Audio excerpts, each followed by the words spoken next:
to start the stream, and once I see that, and once I see that we're live, I'll be adding music and shit too. I do want to say something real quick. Nice deed, and We're live. Yep, we're live. Okay. Yeah, we are live Hello. now. Hello. How are you? Hoopa. It's too early for Hoopa. Oh. Well, remember one stream. Started. Well, remember that one time when we started a stream with fucking Hoopa? I think that's what started. I think that's what started the whole thing with. Oh yeah. Weren't you the one who brought it up? No, I think it might have been Realm. Was it? Well, he's muted, so we don't know for sure. Okay. Until The proficiencies I have are Smith's tools, Leatherworker's tools, Tinker's tools, and Jeweler's tools. we'll just let the chat wonder what we're talking about. All right. I did that specifically because I didn't want to step on Boone's tools. Okay. All right. Yeah. No, I was gonna say I think it might have been. I think it was Realm because we were talking about Pokemon Unite. Yeah. Right, they added Hooper to the game. Yeah. This happened when they added Hooper as a playable character. Yeah. That's right.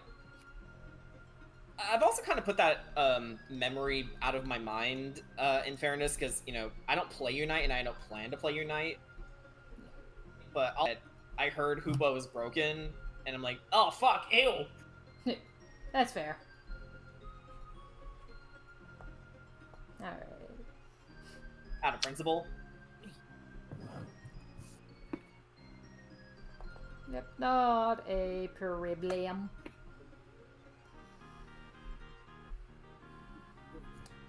Alrighty, so I guess in the meantime, so I know we just started, so at least might as well explain why we're doing a chill stream tonight instead of our regularly scheduled session. So, the primary reason is one of our players could not make it tonight, and that was Beans. And usually with our other games, we can get by with, one person having to dip out. Unfortunately, at least where we are in the campaign right now, I'm at the point where I'm starting to bring in canvas stuff. I kind of need canvas to be there. So it's like, yeah, so it's sort of like, okay, you know what? That's fine. We can do a little bit of a break, and that was where I proposed the idea of doing like a recap or a chill stream, Originally, I think I was planning on doing like a recap, but I wanted to wait until we were done with year one, but we're like 9 sessions in, and we're like halfway done with year one, so it's like, gah! So it's like, you know what, that's fine, we can do another recap at the end of year one, and maybe that can be like a reoccurring thing, like depending on how long the seasons get after year one, which I anticipate will be considerably longer, because I want us to take our time when we have the whole party.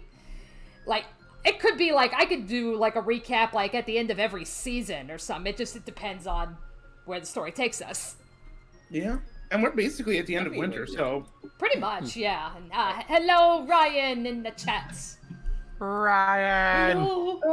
Ryan. Yeah. Hey, Ryan. I can do it too. It's like, yeah, blame. Yeah, Good night, everybody. Yeah, that is a new sound that we have now put into the Strixhaven Discord. God help My me. soul, it burns. It's like, my God. So ultimately that's why we're doing a recap session tonight. Might as well make this announcement as well. So, I did not realize that 2 weeks from now is MomoCon, and 2 of our players are going to it. One of them I also need to be here because we just introduced her into this campaign, and that's TP.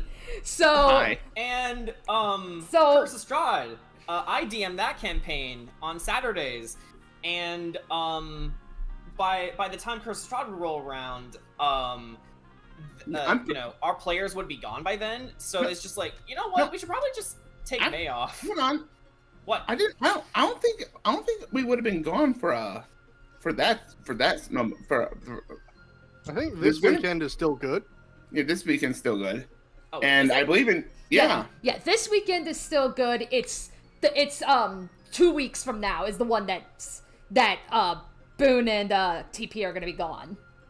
Oh, cock. I need to inform everybody then. Yeah, cause I think Strahd will be fine. It's just that we can't do rap. We can't with do. the DM not being here for Ravnica. Yeah, we can't do Ravnica without Yeah, okay. without the DM. My exact lettering. Yeah. False alarm! Come for Curse of Strahd! Yes. So Curse of Strahd is still on this. Yes, Curse of Strahd is still on this coming Saturday. It's just the next session of Ravnica. Can't do it. I'm also, and yeah, because we're missing 2 people, I will also not be doing Strixhaven. So pretty much all of May, we are just taking a break from Strixhaven, which, you know what? I can live with that. That gives me more time to prepare. If there's one thing I have learned since starting DMing, you can never prepare enough. Exactly. And here's one thing, you know, me as a DM, you know, makes me roll my eyes. It's like, hey, don't over prepare. And I'm like, I look at those people and go like, what do you mean over prepare? Like, prepare as much as you want, prepare as little as you want. Like, it depends on your DMing style. Yeah. Like, if you're story focused, story heavy like I am, yeah, prepare all you want. But if you're like, you know, go with the flow kind of DM, you know, you can literally have like a scribbling on like a napkin as your entire notes for the session, and you can go off from that. Like, play to your strengths. Yeah. So ultimately, so 2 weeks from now, on the 28th, which would normally be when we would do the next Strixhaven, there will not be Strixhaven. We are, however, discussing possibly running a one-shot. And I think that one's in the works right now, because like I literally said, hey, there's a free day. If you guys want to do a run a one shot or something, go nuts. I mean, I can be around to stream it even if I'm not in it. But that is very much a possibility. We're seeing if we can get something in the works. Yeah. Mm-hmm. And I know I immediately jumped at the chance. Because it's like, I think it was Letter who made a reply to me about that, and I'm like, That would have been me at 2 a.m. this morning. yeah, it's like, and I was like, you know what that means? Wait, is it even safe to share the idea, or do we want to keep it on the down low? If you want, it's your call, dude. You know what? Let's share what we're gonna talk about. All right, so this would be a one shot that Jordan will be running. So yeah, Jordan, I'll let you explain. Yeah. First of all, I'm getting into a position where I'm more comfortable with wanting to DM more now. So we'll definitely be talking a little bit more about that as the month goes on. But in general, I'm feeling a lot more confident about my ability to DM again. And what better way to kickstart that by not only doing Curse of Strahd, but on the 28th, when the next Strixhaven game would have been after this one, but is not happening because of MomoCon. I'm sorry. It's a little ditty I like to call Farmsteads and Goblins. And then And this is the blurb I wrote down. okay. Howdy, y'all! In this here one-shot, y'all are gonna play commoners who had to deal with the horde of goblins that made their way past your hometown in the middle of nowhere and wrecked your farm. The adventurers are too far away to help, so it's time you took matters into your own hands. It's crop season, damn it! Yeah, we're gonna be playing, and an original homebrew class made by Laser Llama on GM Guild or GM Binder. One of the two sites. Basically, Laser Llama made this homebrew class called the Commoner. And so basically, you're playing as normal ass people, and there's like, you know, whole abilities and traits that you have. It's like super funny. Okay. And I'm like, why don't we do a whole one-shot based off of that? Yep, so that is very much a possibility. Like, I think 3 people have already expressed interest in joining in the one-shot. Jordan's hoping to get a 4th player, so, you know, again, you know, probably something, you know, quick and silly that we can put together to fill the void for 2 weeks from now. Yeah. Okay. And then, yeah. I was just saying, I see from Saturn Tubes. Hello, I was deleting my old emails and found an email from YouTube telling me Danny uploaded a video on 12/16/2011, which reminded me Danny exists. So hello from 2011. Enjoy an obscure $10. So yes, thank you, Saturn Tubes. It's like, yes, I still live. It's like, I still live. Imagine fucking breathing, eh? It's like, I still live, I still do bullshit. We're all here to have fun. Oh, he's in the realm between bullshit and reality. Yeah. And Oh, yeah, I feast and- upon the difference. Oh yeah, and one more thing. I converted her into being a TTRPG player, so blame me. Yes. Saturn Tube says, yes. Also, the true test of a DM is how you can adjust the story on the fly to the new players. Lately, I've been playing and running Rutama more than D&D, which has now become my favorite tabletop. It's like, we've been meaning to try other tabletops. It's just, we keep If you would like, it's like, Pathfinder's bullshit. Okay. It's like, I know it's like, Yeah, well, I am more than willing to try a new system, even if it is for like a quick little one-shot or something. It's just, I know we keep defaulting back to D&D because that's the one we all know and we're familiar with. Yeah. And there's nothing wrong with that, but, you know, spreading your wings and trying other crazy systems is, you know, half the fun of tabletop RPGs in general. And, you know, I actually have been slowly accumulating more material over these past months. One of them is a system called Mazes, which is based off of, you know, OSRS days. So, like, very old school role-playing systems, like, actually, funny enough, D&D First Edition, but it's meant to be like a super simple system where you basically pick a character and you pick a dice, which is your archetype. So it's like, if you pick a D8, you're gonna roll D8s for the rest of the game. That's the only dice you'll ever roll forever now. But if you pick a D4 character, you roll D4 forever and ever now. And it's meant to be like very dungeon crawl heavy, very old school and simple, and it's like, wow. Okay. Okay. Anyway, Ryan says, funny enough, for years I've actually had an idea for one tabletop to show you guys. It's just a matter of finding out a way to play it. If it can be played on Roll20, we can do it.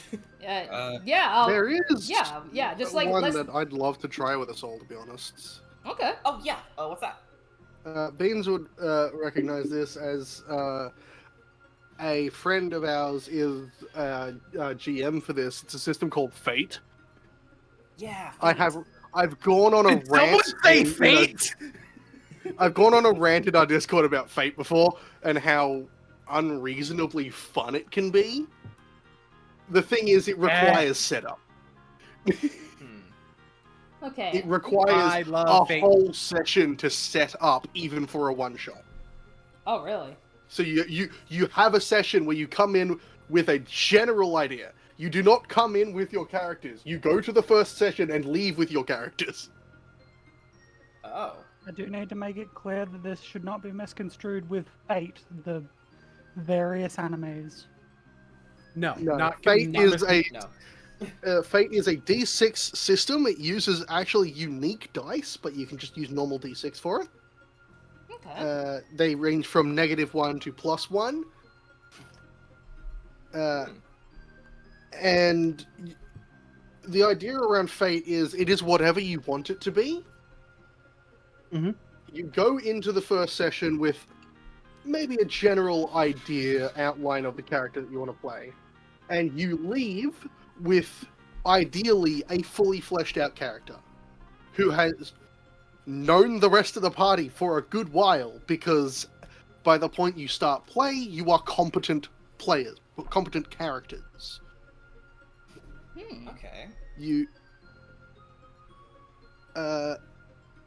end up as people who have been doing this for a while. In the one that I'm playing with Beans and our GM, we are the crew of a ship. We've been sailing together for some of us for only months, but others literal years. And we are a well synchronized crew. Reed We all Harmwell and the understand. crew of the... What was the name of the ship? Leviathan. That's it. I play as Captain Greed Harmwell of the Leviathan. Hello.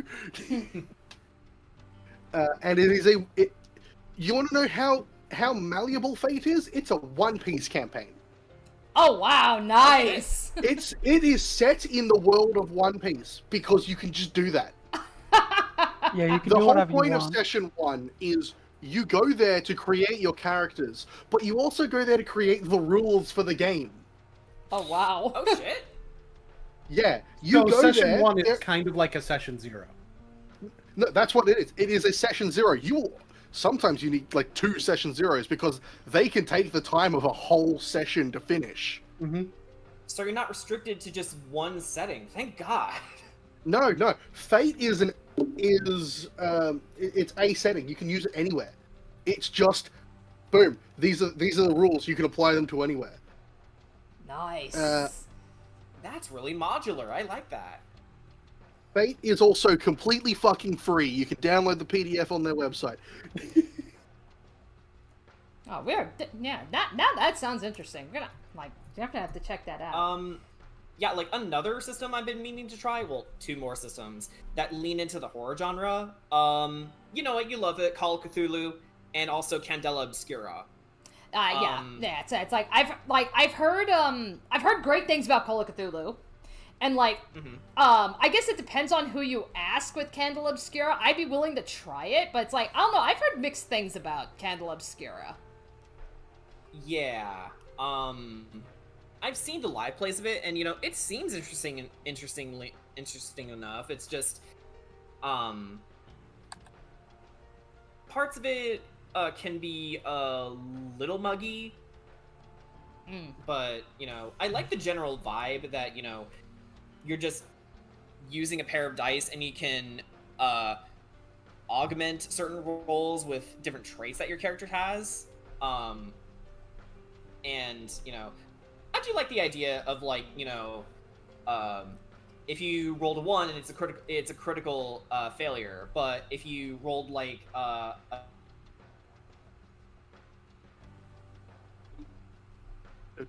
John? Oh. Oh, it's flipped. roll like I know, I can't help it. It just happens. Yeah. Discord's being a butt. We're Ricky Gigas. I hate the internet of this place. It just fucks up whenever it wants to. Anyway, what I was trying to say is I like how the ratio between success and failure is like dictated on what you roll. But even if you do succeed, it's like I think it's a 3 or above. It's considered a mixed success, which means you get what you want, but at a cost. And I like that sense of risk versus reward, especially on like a system that's supposed to be story heavy like Candela Obscura. But again, it's also got all these other things that I don't personally jive with. and could like muddy the experience sometimes. But I don't know the system well enough to articulate it. So yeah. Saturn Tube says, I have a GURPS horror book that's a misprint where the entire thing was printed backwards and upside down. My favorite horror book because you look silly as you run it. What? Bloody hell, that's amazing. Another one that I've seen a decent amount of. WOD, World of Darkness. Yeah, World of Darkness. I've heard about that. I've played World of Darkness. It can be a little intense. So can Pathfinder. True. Pathfinder almost inherently is intense. Pathfinder is like, if you're not breaking the game over your knee when it comes to combat, you're not playing it right. Yeah. Also, Whereas, I will say though, in terms of Pathfinder, math. yes, lots of math. Yeah, that's math yeah, is that's- math is everywhere. With Yeah, World of Darkness, it will be the line between a good DM and a very, very good DM and a very, very bad DM is razor thin. Yeah. I am super interested in trying out Pathfinder because I've heard about how legendary it is. It's just math and me brain do not mix well. So that's my only hang up with Pathfinder. Yeah, understandable. It helps to start at lower levels when there's less numbers and then gradually Yes. work your way up Yes. to bigger Yeah. numbers. Okay. Gunslinger's fun though. I as someone who has played one in it, you can just do so much. Okay. Yeah. All right. Anywho, yeah, I know, like, I'm sure we could go on and on talking about other tabletops and stuff, but it's like, now that Boone actually mentioned about, like, the difference between a good DM and a bad DM. So, I will prostrate myself publicly before you guys. Genuine opinion to my players. How am I doing as a DM? You're Pretty doing fucking amazing. good, actually.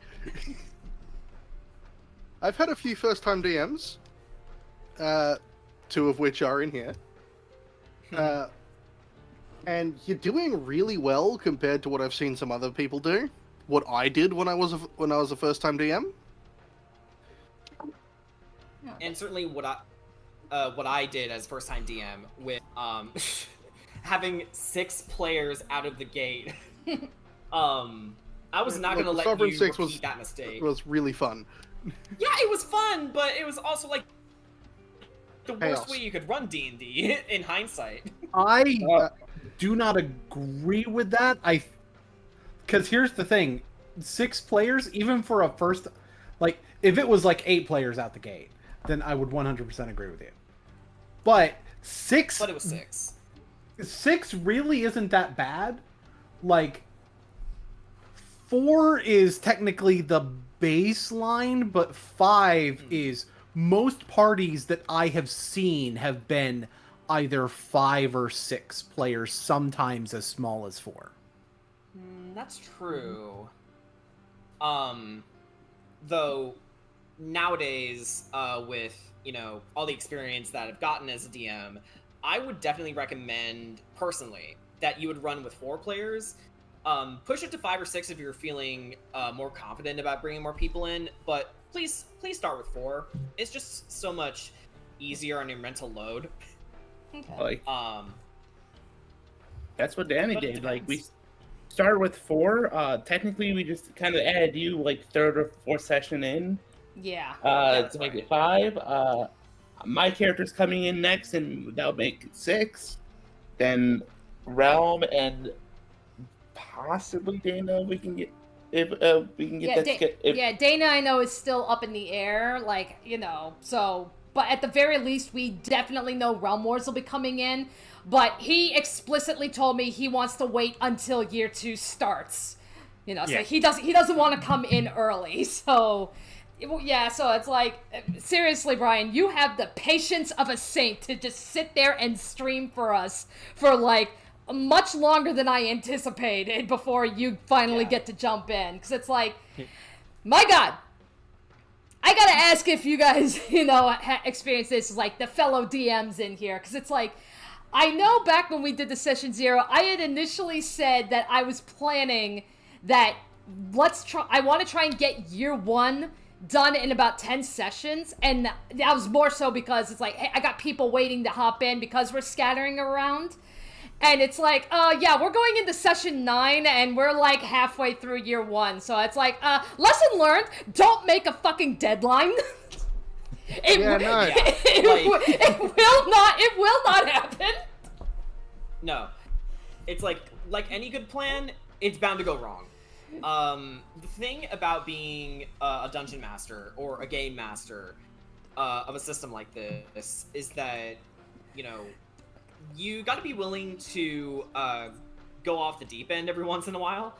Like, yeah, and especially depending on the campaign that you're running, definitely get them back on course if you can, but also don't sacrifice their fun. Oh, Like, if exactly. they want to go fishing for an entire session and go on a big fishing tournament, then you should probably just let them, because that sounds like fun.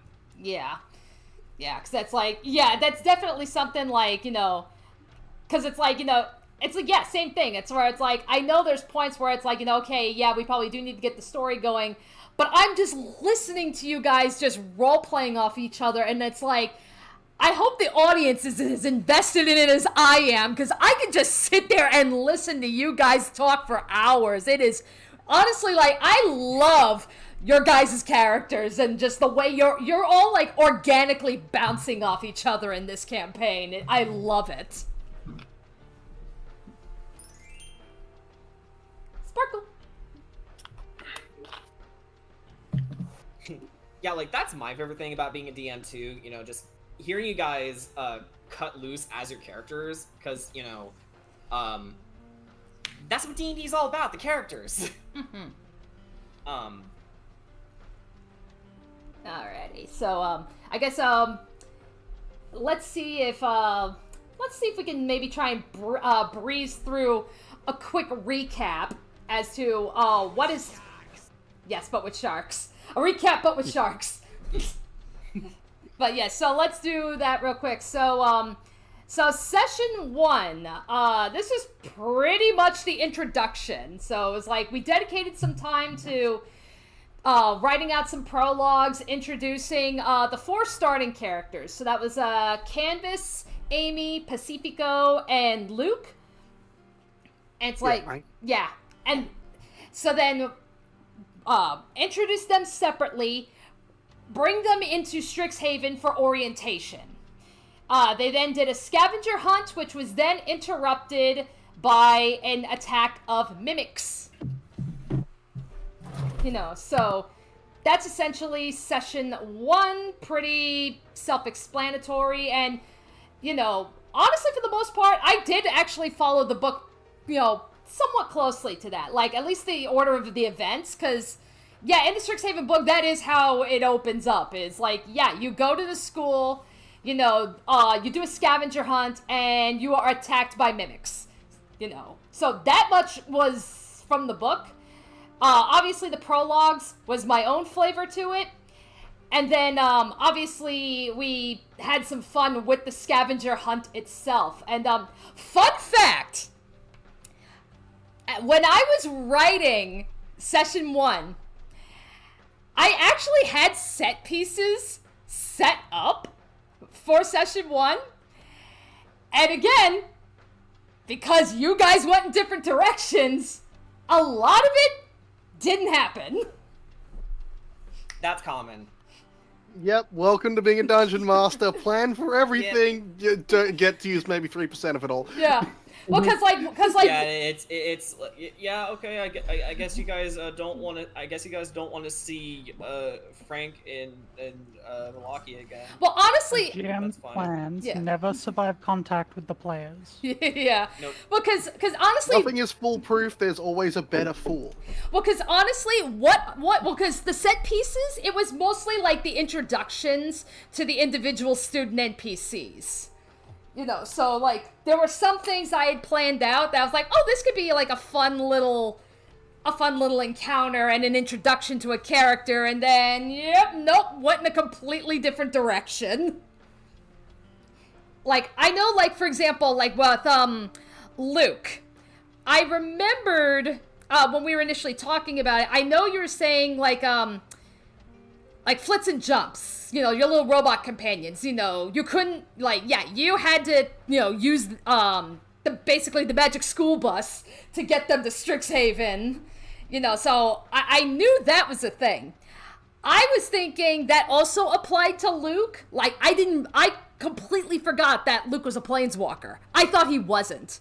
So I had actually planned out, okay, this is going to be Luke, he's on the magic school bus, and he was going to meet Quintilius and Rubina. Because the both of them come from other planes, but they're not planeswalkers. But turns out, Luke is a planeswalker. So, okay, I guess we're completely skipping that encounter. Yeah, it's like... I knew...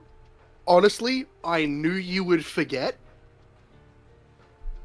Yeah, because I know... And that was on purpose. Oh,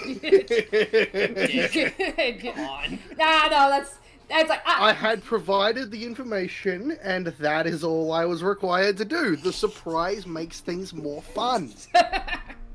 This is what Letter does to us. Like, I know, and Yeah. I remember Letter saying on multiple occasions in other campaigns that he likes messing with new DMs because he wants us to, think outside the box and kind of like push us and shit. So that's where it's like I'm really good. That's right. And it's like, I am not surprised in the slightest, you little shit.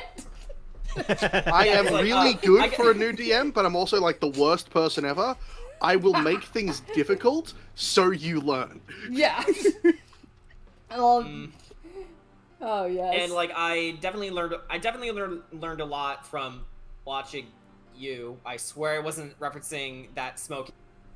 Do the what now? But yeah. You, Dad, I learned by watching you. I learned by watching you. Yeah. Oh God, imagine that, but with Mickey Mouse characters. I learned by watching you, Dad. Alright. Fuck you, Disney. I was also thinking Goofy. Why is Goofy the dad though? Fuck off, Disney. Why would? Goofy is a dad. Yeah, why Yeah, wouldn't he is Goofy a dad. be So is dad? Donald. So is Donald though. He's an uncle. Yeah, but Well, I mean- yeah, you're right. But dad like. also consider this. He's a father Do you figure, want- but he is an uncle. Yes. Also, Yeah, do you true. want to do a Donald Duck voice? Because I don't. I can't. I am physically I incapable cannot. of doing a Donald Duck voice. I'm I already also going can't to be understand throwing out my vocal cords next week. I don't need more of it. Yeah. Okay, I think we derailed that long enough. Yeah, no problem. More So- derailing. Anyway. It's time to move. I know. Anyway, session 2. So session 2 was pretty much actually starting doing the classes and such, which we were actually like, that's something that unfortunately the book doesn't really expand on. Like, the Strixhaven book, it just says, okay, these are the classes you can take, but as far as, like, set pieces that are in the book, they provide nothing as far as, what can you do in the classes and such. So that's all shit I've had to pretty much figure out on my own. So it started in session 2, and then we kind of spread it out throughout, more sessions of, okay, here's this class, and here is this class. One thing I'm doing is I'm providing a reward for every class that they take, and it's right now it's either typically like a spell scroll or maybe like a proficiency in a tool. Because my line of thinking was there's gotta be a reason to take these classes, even if it's from like a game standpoint. Also, yeah, Pacifico getting proficiency in Was it forgery or disguise? I think it was forgery. Forgery, because I think the choice was either calligraphy or forgers, and you already had calligraphy, so you're like, well, I guess I'm gonna forge documents now. Oh yeah, hold on. Note taker here. Let's nip that in the bud. Okay, let's see. Mate, no, you can't go around forging documents. Trust me, me dad tried. Oh yeah, I think it was in session 3 that happened. Canvas got, I think, a calligrapher's supplies, and Pacifico got a forgery kit. Yeah, I'd like to note that technically Pacifico can forge documents because he is of the position where forging documents is just making documents. Yeah, so he can. Oh yeah, Saturn Tube. Saturn Tube is probably a good point. What is forgery but a disguise for your hands? Look, mate, no, you can't go around saying stuff like that. Otherwise, the politicians will start getting stupid ideas. Fucking politicians. It's like, what do you mean they're gonna? Excuse It's like, me? dude, what do you mean they're gonna start? Yeah. Oh Okay. yeah. No offense, Pacifico. Okay. Instead of start having stupid ideas, they're going to get more stupid ideas. And we don't want them making even more stupid decisions when they're in charge. Correct.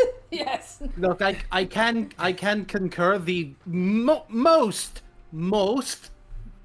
politicians are idiots.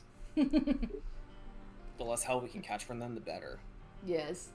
But Or, hear me out, we, fire them? all right. Anywho, so it's like, yes. So session 2 was starting out with the classes. We also picked our roommates by dice roll, and the randomness that is ensued with that. Small character with elephant. It's like, Luke is rooming with Rampart. And then Pacifico is rooming with Quintilius. Amy is rooming with Rubina, and Canvas is rooming with Tilana. And then, I think it's like we also dabbled, I think, a little bit in, like, extracurriculars. So, like, some of the people that were, had already picked, like, okay, this is the club I want to join, or this is the job that I want, started doing that. And if I recall correctly, I believe at the end of session 2, technically, was when we introduced Jordan's character, Thistle. I believe you're correct. Yeah, because I think literally at the very end of session 2, Thistle literally tumbles out of the Omen paths, ends up into the Dwarven village, is taken care of by what you end up hearing, I believe, it was in the next session later on, that he ends up being founded by Greta's family, and that was pretty much where session 2 ended. So it's like, okay, we brought him in, and that was always in the plan, was that Thistle was going to be coming in pretty early into the campaign. So then we have session 3 picked up with Thistle, so it's like, okay, he's good, now he's making his way to Strixhaven. We did some more side stuff, but ultimately it would lead to pretty much the next big set piece that came from the book, and that is that some people got a hold of some frogs and decided it was a brilliant idea to race the frogs, and the frogs grow big and wild. Eep. Yeah. So that at least that little event, that is from the Strixhaven book. And then, as far as that goes, Frog Race, and that was when Thistle officially joined the group. And what better way to introduce my character by sniping the shit out of those frogs? Mm-hmm. So then, session 4 actually began with a flashback. We got to see how Amy and Pacifico first met, and start dabbling a little bit into Pacifico's primary issue that he has to overcome, really, and it's because of the fact that he is playing a wizard barbarian, but when he rages, he loses complete control of himself, and that was something that actually I think was actually brought up like during the frog battle in session 3. That was the first time that Pacifico dropped the rage, which was by complete fucking accident with the fucking frogs, because I thought it would be a cute little idea that when I made the tokens for the frogs, I'm like, you know what? I'll actually decorate the tokens to be like the frogs. And the frog that Pacifico picked happened to be a blue frog wearing a little red cape, and when it went evil, its eyes went red, and that triggered the rage. So that was my happy accident. That was complete accident. I did not intend for that to happen. I was just being like, let me make a cute little token, and Boone ran with it. Yeah. In all fairness, it seemed a bit like a mistake to hate the frog. It's not like the frog wanted the cape. That's okay. Alright, so then, later on, we also had, that's where I'm going over my script for, like, all my notes. After that bit with the frogs, this is where, we come into the first exam. Oh, yeah, mate.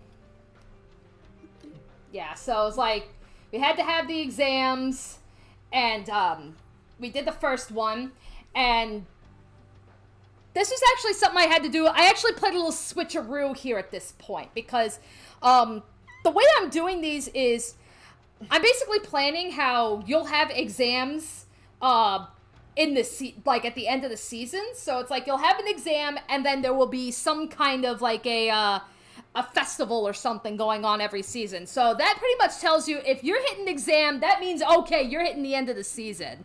And then we're going to have a celebration after that. So when we had the Autumn Festival, which is basically Strixhaven's version of Halloween, one of the things that I did, actually, was, I actually switched the story beat. Because, leading up at the end of Session 4 and going into Session 5, Session 5 brought in really the first dungeon, and that was Captain Dapplewing's Manor. And that's basically, you're going through Disney's Haunted Mansion. It is a mansion that comes to life. In the Strixhaven book, that event does not happen until you take your second exam. So where we are in the campaign right now, if I was playing it by the book, is where you would be going into the mansion. And I'm thinking, since I'm dividing this up by seasons, why are you going into the Haunted Mansion during Christmas? So to me, that's stupid. So to me, it made more sense to put the Haunted Mansion during Halloween. So I actually moved that dungeon up earlier than it's supposed to. And I think we ran through it pretty well. What'd you guys say? Yeah. It's like, another thing about, the mansion, and, something, that I actually changed. So, in the book, again, this is where it's like, I can't really run it this way. I mean, I could, but it's so fucking stupid. And I'm like, not with the campaign we're running right now, it's not gonna work. The reason in the book that you would be going into the mansion in the first place is because a couple of the students would dare you to go into it, go make your way up the attic, all to find a doll that when you would like squeeze its hand, it would literally just like talk shit to you. And I'm just like, and I'm like, if this was a different campaign, if this was a little bit more lighthearted, absolutely. But that's not. But that's not the. I need to figure out what that magic item is so I can make one and give it to Grayson. You know, fuck it, I'll find it. But I'll find it for you, dude. But but that's not the tone of the campaign that we're running. So it's like, the shit-talking doll isn't gonna work really well. Furthermore, it's like, why realistically, why would you guys want to go into a mansion to get a shit-talking doll? You know, with the campaign we're running. I believe the initial idea of it is it's to prove yourself somewhat to the other students. It's sort of a hazing ritual. Yeah, but I kind of like what our DM ended up going with a little better. Yeah, like honestly same. Yeah, that was when I decided, now is a good time to start bringing in one of your guys' personal villains. And even though, admittedly, at that time, Pacifico was getting a lot of attention, and I'm like, and that, honestly, again, this is what maybe I want your guys' opinion, because one of the things I know I was getting really worried at that time, I was like, oh god, am I showing favoritism to Pacifico? Because I really don't want to, but I want everyone to have equal spot time. But at that time, it was like he was getting a lot of attention, so that's where I was like, am I unintentionally pushing Pacifico into being a spotlight hog? Because if I am, let me know so I don't do that.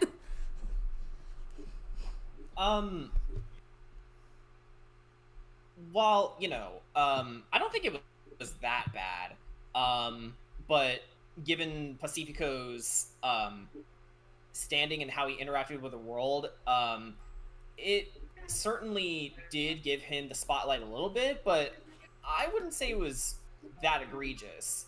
Though it's definitely a concern to keep in mind, because, it's good to keep the spotlight, bouncing every which way to make sure that everyone gets a moment in the sun, however big or small. As long as they get to do something, you're doing your job right. Okay. Anyway, letter, I just sent you, at least that's the link to, at least that part of, the attic where it talks about the doll. Okay. Sassy Sally Jane. Yeah. That's a name. That's the name of the doll. Yeah, Sassy Sally Jane. So yeah, that's where it's like, and that was like some of the things I was like, okay, there's gotta be because I actually did two things. I essentially replaced Sassy Sally Jane with the first of these statues that Amy has to find that'll delve further into the reason why she's in Strixhaven. So I was like, okay, to me that makes sense. Replace the shit-talking doll with something that's going to be a little bit more important and plot relevant to one of our characters. But I still needed a reason as to why you're going into the mansion in the first place. And that was when I ultimately decided to bring in, to introduce Pacifico's personal enemy, introduced as Orca. And so it's like, yeah, kind of knocked the both of them out there. Once again, don't settle on anything. Because I initially had plans that you guys were going to actually have a battle throughout the mansion with Orca. But you guys did not. But that's what happens when you give Luke, you unintentionally give Luke a fucking flashbang. A gem of brightness is too powerful. Hey, this thing can induce blindness. What if I just... I know, that's where it's like, I'm giving you the magic item in the book, and he uses it as a fucking flashbang. It's like, god damn it. It's written into the item. Of course I was gonna do that. Yeah. And, who knew that a fairy could be really good at intimidating, while questioning somebody? Well, you are a soldier, so... Mm-hmm. That's it. It makes sense. Yeah, maybe a bit too used to killing, but, something that he'll learn to grow out of as time goes on. Yeah. Because, his job was simple. Kill people. That's it. Yeah, not exactly kosher when you're working with Luke. Or Absolutely. students. The act of just killing people at this point is now something you will be looked at for. Yeah. And it's also something that Thistle's gonna grow out of, because, you know, he has lived his 23 years of life as a soldier, but he's gonna grow out of it, you know, the longer he's at Arcavios. Mm-hmm. Alrighty. Yeah, just if you actively say we should just kill them, Luke is probably going to backhand you into a wall. That's fair. And you should. Provided you are close enough to be backhanded, you will be backhanded into a wall. Alrighty. So, anywho. That's just like... Much like the goddamn fly you are. Yeah. Firefly, but yes. Yeah, so that's where it's like, so technically Orca was introduced. You guys have not had the chance to see what it is that she can do, so expect that coming soon in the future. Hey, you get to delay what they can actually do and tease hints in for it. Oh, I already dropped a hint of when she's coming, if you recall, because at the end of session 5, I actually did, and I needed Jen to help me out with it. I did the first of the, I guess you could call cutscenes that it doesn't involve any of the party members. I know technically Jordan did this in one of his Curse of Strahd sessions where he grabbed a bunch of us and he did a whole scene with Strahd and the consorts, and I was like, that is such a cool idea. I want to do that, you know. So that was where I had to grab Jen, so I'm not just role playing with myself essentially. And we did a little cutscene of Orca being recruited by a mysterious benefactor, and that benefactor actually did explicitly say when you can expect Orca to come back. You know, shit. Yeah, I dropped that hint. But in the meantime, as far as session 6 goes, two big things, really. It was Amy and Canvas going to Amy's home plane of Eldraine, pretty much to kind of alert the king about what's happening and have some, you know, cute one-on-one time with Amy and her mom. And then they go to Pacifico's home plane of Tavastian to alert his family of what's going on specifically with Pacifico. Luke was already there. He's like, nope, I'm going on ahead. So he was already there. He met up with them and, yeah, pretty much informed them of what was happening. Pacifico's older brother, Corona, decided, you know, okay, this is a very serious matter with Orca, so I'm going to take lead of this investigation. And the first thing he did was, okay, we have some people in the dungeon that were former members of the Sabatelli crime family. It's like, you know, we're going to interrogate them and to get some information on this Orca person. And ultimately, you find out that Orca's real name is Carla Sabatelli, and that she has 2 sisters. So, get a little bit of information out of that. And pretty much like that, and hijinks with the family, of course. You know, I figured you guys were gonna have a field day with that one. It's like, oh god, we get to have dinner with Pacifico's family. And that was also the time where, because you guys had leveled up, Luke got another minion. He got a Quandrix Fractal. Yes, that's an equation that equals free will. Wait, what? I was like, did you bring Xenoblade into this campaign?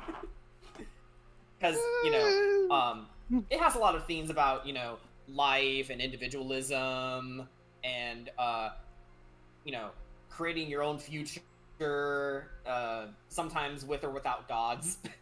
Mm-hmm. Oh yeah, and there's also living swords. There's also becoming a god. Yeah, which, you know, Shulk actually turned down. Yeah. But yeah, that's at the like... end of his game. Yeah. But I will say, like, because, like, ultimately I gave these guys the option because, yeah, in Strixhaven, there's requirements you have to fulfill. Like, you have to have particular backgrounds and particular feats that come with the backgrounds in order to summon the mascots of whichever college it is that you ultimately go to. And Luke was obviously the first one to reach that, but that was... I knew that was coming because he said, like, that's how he was building the character. He wants his minions. And ultimately I said, you know, while, yes, follow the rules as far as getting the mascots, but as far as, like, the mascots themselves, it's like, you guys let me know what you want to do with them. Like, how do you want them to look? How do you want them to act? Like, you know, what do you want to do with them? And I just gotta say, I love the whole idea of, with Badsum, how his appearance changes depending on who's looking at him. So when you have people from different planes that look at Badsum, they're seeing completely different creatures. I love that concept. And it's gotta be, like, my favorite way of doing something is... I've had this talk before. I've gone on rants about it. Interpretation is more important than objective reality. Mm-hmm. Yeah. Just like the Curse of Strahd campaign with the tarot cards that I get commissioned. They're based on my interpretation of them rather than the traditional art of it. Yeah.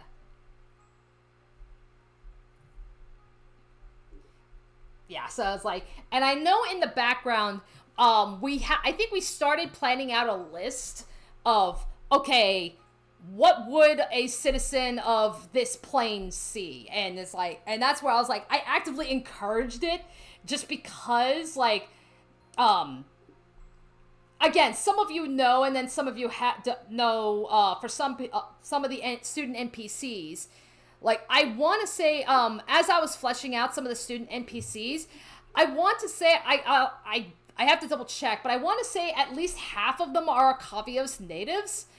The rest don't come from Arcavios. Some of them are planeswalkers, others are not. And that's where I was like, oh, that could be a fun way to reveal where some of these people are coming from. If they exclaim, like, they see Badsum and they say, whoa, look at that, whatever that creature is, that immediately could tell at least you guys, the players, oh, that's where this person is from. So that's why it's like, that's some of the things I actually encouraged out of you guys. It's like, yes, fill this out. Do the dirty work for me. Yeah, that's also another perk about being a DM. Sometimes your players come up with cool shit, and it's just like, well, okay, we'll just borrow that then. I didn't Yeah. Yeah. So I don't know why I'm talking like Harry Plinkett. I'll stop. That's okay. There is a merit to letting your players do some world building for you. Mm-hmm. Because inherently they will know their character more than the DM does. Yeah. Yeah, and It's why I've had so much fun just talking about... In general, I just give a lot of little hints about my characters in actual channels. yeah. And I just keep poking out these little bits of lore and world building for the DM to look at and like, how can I weaponize this against the bastard? Oh, thank you. How can Yeah, I then turn you this look at into a him- traumatic experience? Yeah. Yeah, and then you look at these players do their thing, and you just go, oh yeah, I got Nitro over the weekend, by the way. Yeah, no problem. You know, but especially in a situation like this, I definitely needed the help because, yeah, this campaign, like Strixhaven, the World of Arcavios, yeah, this is Magic the Gathering. And I am one of the few people in this campaign that does not know shit about Magic the Gathering. So I'm like, okay. Hello. So that's where I'm like, I know Boone and Beans know Magic the Gathering, like the game very well. Jen, who plays Amy, she doesn't play the game, but I don't know how the fuck she is absorbing the lore. I don't know how she's doing it. Like, It's really impressive how she's just absorbing the entire like, lore. Like I don't know how she does it. Yeah, it's like hyperfixation is a did it get hyperfixation. started? Yeah. It's a hyperfixation, but it's also like, did it get started when we were playing Ravnica for the first time? It's like she wasn't for it at first, but then like as we got into that campaign, she was just like all over it. Yeah, I think so. I think part of it is that Jen was already sort of into MTG's lore because, I'll be honest, MTG characters, they're really good. Like, they are all incredibly distinct, despite there being so fucking many of them. Yeah. Hmm. Yeah. And, I think part of that is what overwhelmed me personally. Well, and that's also one of the things that I'm doing, at least in this campaign, is like, I'm willing to follow certain aspects of Magic the Gathering, you know, for consistency's sake. But then there's going to be things that I'm either just going to change or flat out ignore, because it's like, I've already got so much on my plate as is. I can't afford to throw in thousands of hours of MTG lore to make it accurate. Yeah.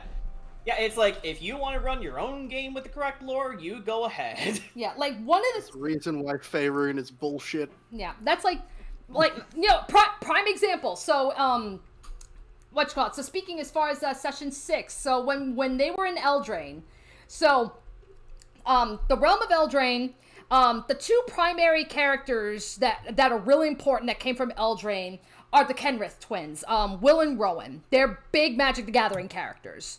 And they've had their own storylines. They did attend Strixhaven in Magic the Gathering, and all other kinds of shenanigans. I think Rowan went rogue at one point or something. So it's like, there's a massive storyline just involving these two characters.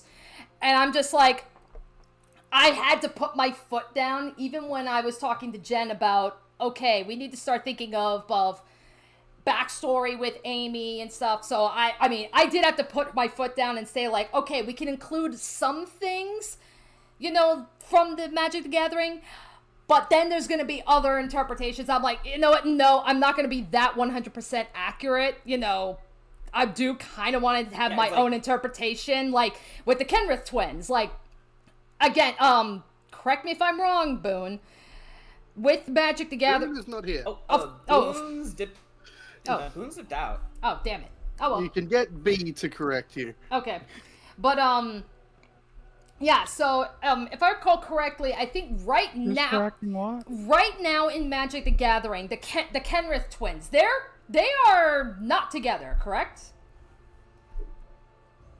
Oh, shit, I don't know, actually. Okay, yeah, because, like, I think, at least from what Jen has told me, it's like, I think currently, like, Will is the king. That much I kept in the campaign. But then I think Rowan is kind of doing her own quest or something. So it's like, she went bad at one point, but then I guess realized she fucked up or something. So it's like, Rowan's kind of doing her own thing. And I'm like, and that's where I side, you know, okay, no, she'll still be in Eldraine, so you can still roleplay with her and such, you know. She's not gonna have her, you know, she's not gonna have her, oh my god, I was evil moment or anything. It's just, I decided to take it down the approach of, she is there to help her brother, you know, but given, you know, some of her past history, like, the council maybe doesn't trust her nearly as much as Will, and that's gonna cause some friction, which was something I kind of hoped I made that point come across in that session. Yeah, like, if it doesn't serve the player's story, it doesn't need to be addressed.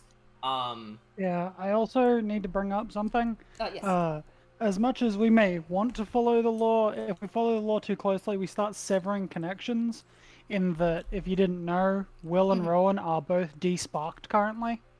Right, yeah. They lost their sparks entirely, which is part of the reason why Will stayed on the plane, is staying and is king, and Rowan is out adventuring through Omen Path. Okay. And she's just having her own deal. Okay. But, you know, in ours, she's a planeswalker and he might be. Okay, yeah. So it's like, again, Magic the Gathering lore. But, Yeah, it's like, I I don't think this campaign is about Magic the Gathering lore. No, I think that's the main point to get across. Yeah, I even asked these guys, back at session 0, it's like, I don't mind if you guys want to play characters that have come from some of the planes in Magic the Gathering. I just wanted to keep some of the lore to a minimum just for my own sanity. Yeah. And I think it's pretty much well known that Magic the Gathering isn't my cup of tea, so I opted for an original plane. Yeah. I definitely took bits and pieces from, planes that were suggested to me, but I was like, I think it would just be better and easier for the DM if we just came up with an original one. So it's like, that's how Dermot was born. Yeah. And I'm like, whether or not we present magic lore is, cool, but that's not what I'm here for personally. Yeah, understandable. Yeah, and a bit of a spoilers for mine. Mine's also not from a. We actually haven't discussed where my character is from, but I think we can just safely say for my character, it's not going to be. It's largely not going to be based on Magic the Gathering. Yeah. The only as far as my character's concerned, Magic the Gathering is really only there to set up Strixhaven itself, rather than be Yeah. rather than just be like, oh man, my character's. Yeah. Oh man, my character's got to be from the what was it called? Thunder Junction? Is that the new one? Outlaws of Thunder Junction. Yeah, I think that was the one. Yeah, that one. Yeah. Yeah, that's it. What you said. Yeah, the cowboy world. Yeah. Whenever you guys go off about magic lore, I'm just sitting there like Terry McGinnis from Batman Beyond when he has to solve a mystery himself. It was the first episode with Shriek in it. He was trying to analyze the materials of Shriek's sound device, and he was like, do the thing where you figure out where it's made of, and then it says request spectrographic analysis. Oh yeah, that's it, what you said. That's me. Yeah, understandable. But okay, so session 7. So prime example of what happens when you don't prepare enough, because I am thinking, again, I tend to let these guys do a little RPing and all that other fun stuff, and that tends to fill up a lot of time. So session 7 was primarily dedicated to at least getting a session of the last of the classes, so that way everybody's gotten their rewards from all these classes.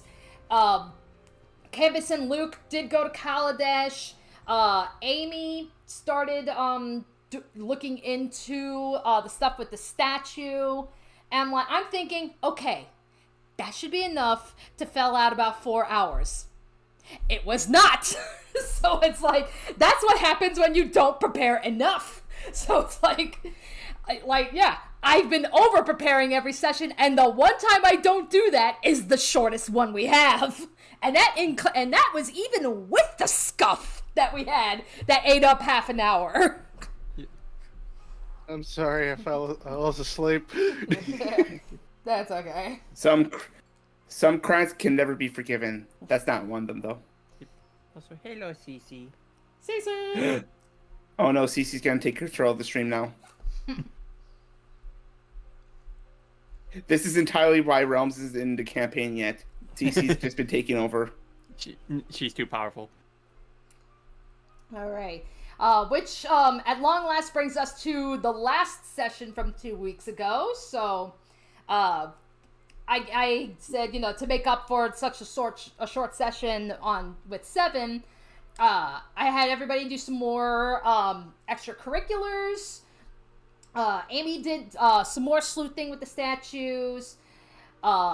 Ultimately, second exam, and then which would bring you to the Winter Carnival, and I think you guys had a lot of fun with the carnival, like all the fun stuff like I did. So I was like trying, like, yeah, the fucking lucky wheel. Like, everybody wanted the lucky wheel, and it's like, yeah, here comes Luke, I'm gonna bet 100 coins, walks out with like 500 more or something. So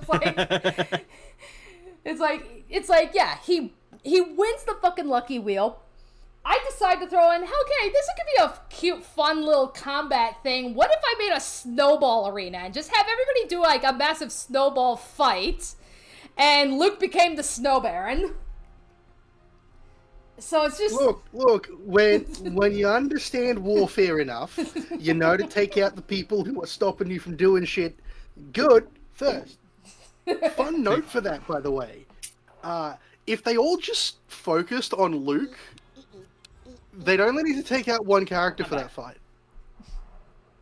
Because Luke's creations cannot do anything unless he tells them to do something. And if they knocked Luke out of the fight, he can't interact with them.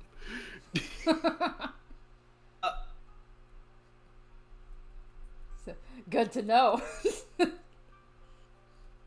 Luke is the only reason that his minions do anything, as he uses his bonus action to command them to attack. Oh, yes. So, yeah, so that was... And if he was knocked out of initiative, that means he doesn't have bonus action to command them to attack. Oh, yes. Oh, yeah, Mr. Oh, my stats are pretty low, actually. I disagree.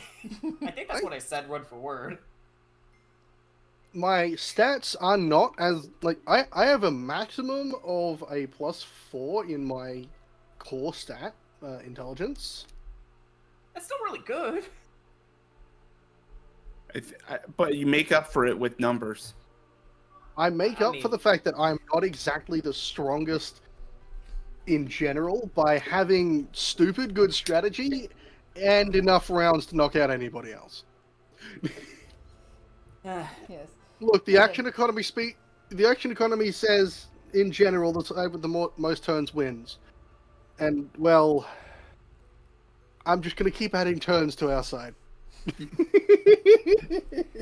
It's like Luke just enters the snowball fight. I've come with 21 cannons. Luke, no. Luke, yeah, it's yes. like everyone on our side was like, no. Luke, no. Tchaikovsky, yes. Tchaikovsky, always yes. Oh, yes. Also, And then, Tchaikovsky demonstration cannons that are an Thistle instrument. might- Yes, Yeah. they are. And I am going to use 21 of them. Also a demonstration that Thistle might be a sore loser because he, playing games isn't a typical thing back in his home plane. It's like fight and win. yeah, understandable. And then, He gets over it though. right. And then ultimately, two big things happened at the end of last session. The first is that everybody caught sight of these flying constructs called Thopters, which immediately set off alarms, especially for Canvas. And then the second big thing that happened, obviously, TP's character shows up. And I squeed. And yeah, and that was where we ended the last session. So the next session, when we get back to it after, 4 weeks from now, we will literally be picking up right where that left off. And that, in a nutshell, is everything that has happened in the Strixhaven campaign so far. I'm so glad you're here. I'd like to point out I'm still really proud of that, because I was like, because again, I'd like to point out up until that point in I had not revealed who my character was. Only Danny knew. Mm-hmm. And even then, the only other person who I gave the idea that I might have been playing that character to beforehand was Letter, because I was tempted to play her for the Warlock one shot. But I opted to change it from being a Warlock to being a wizard, because I saw some spells that I felt were better suited for her. Whether or not we'll get to see them is a matter of time. Yeah. Yeah, and but yeah, no, I can't. About yeah, you were saying, Danny? Oh yeah. So I was also gonna say. So another fun fact. As far as bringing in TP's character, because again, initially I think TP said, yeah, bring me in year 2. But then TP came to me a little bit later, and he's like, would it be okay if we brought her in during year 1 and kind of do what you're doing with Thistle? She could be introduced in during year 1, but she doesn't officially join the school until we go into year 2, and she comes in with Thistle as a freshman. So it's like, okay, I'm down with that. Originally, I was actually planning on bringing her during the spring. But the more I thought about it, and the more that I went over with, what the notes, at least for what I have an idea of what I want to happen, it made more sense to bring her in for the winter. Because it's honestly, with what I've got planned, the way the years are set up is yeah, you start with fall, go through winter, go through spring, and you're only going to go through, the beginning of summer at school, because then you guys are going to go into summer vacation, and that's an opportunity for you guys to go home and such. So pretty much it's you're not going to get a lot of school time during the summer.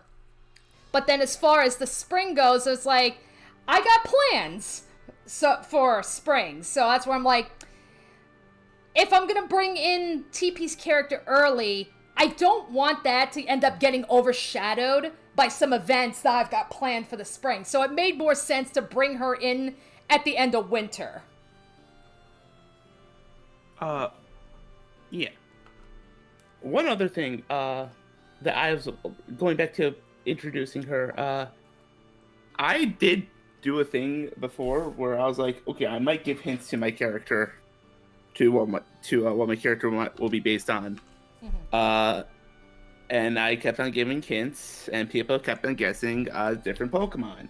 Because if you've seen the other campaigns we have done for here on SNG, or the abode back when we were streaming on Jordan's Twitch, all of my characters had at least one common through line. They were all based on Pokemon. They're all inspired by Pokemon. What? Changing the goddamn theme on us. Yeah, I was surprised you didn't go with a Pokemon at all. Yeah, people are oh, it's gonna be Delphox, it's gonna be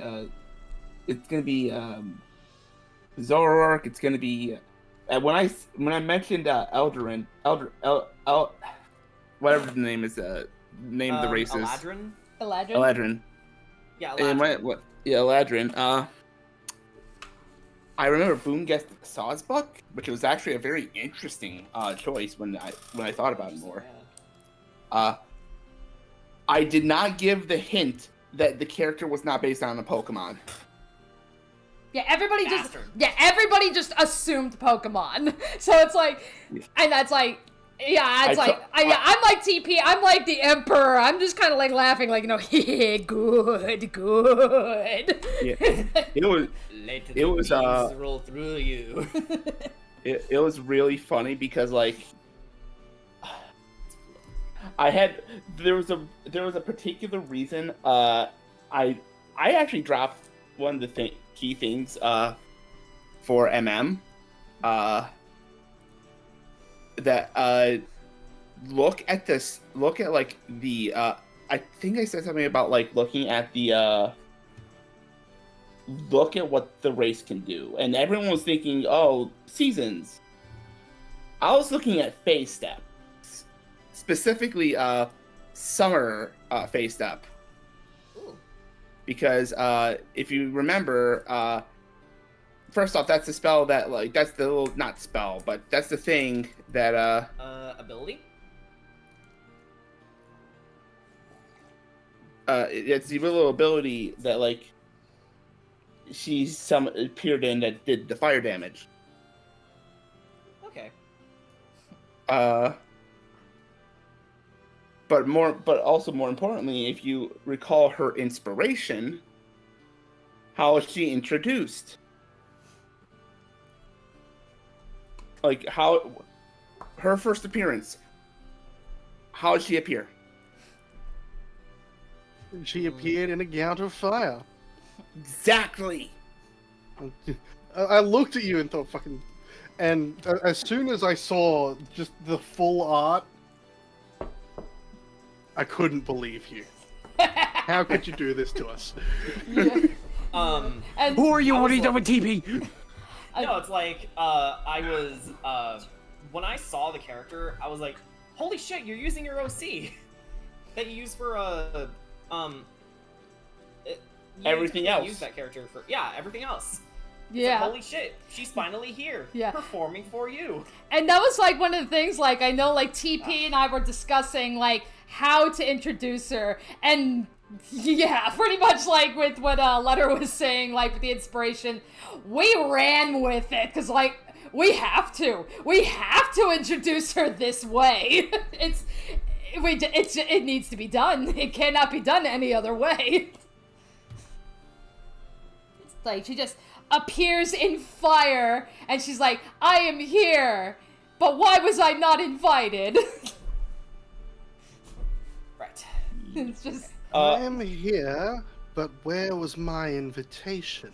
it's yeah, so it's we had to do it.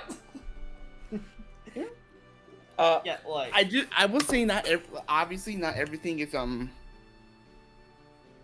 obviously not everything is not everything is revealed. You will get to know more at the you will get to know more at the beginning of the session, or towards the beginning of the session next time. Oh yeah, absolutely. Let me just say, Danny and I have been cooking. I have no doubt about that, and I'm super excited. It's just... Yeah. Yeah, so... Also, this Xenogears, I just want to get this out of the way because of my Xeno brain. Yes. This is the world map This is the world map of Xenogears. I still need to download an emulator of that game, because, Yeah. principle. Xenogears, so good. Yeah. Alrighty.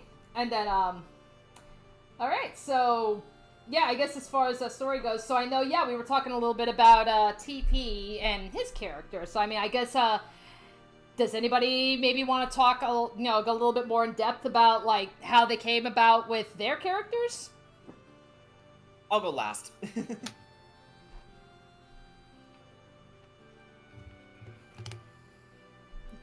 Well,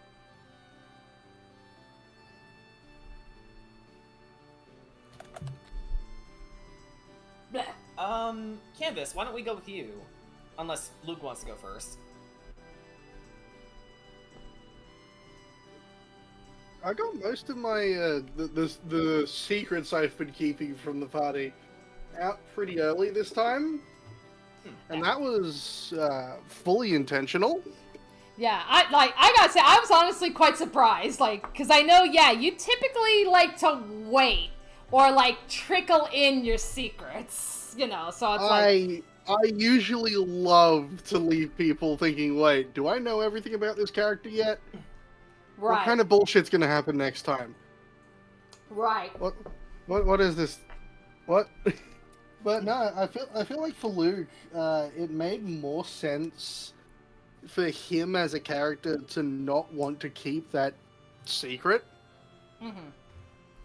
because he's an inherently brutally honest kind of guy.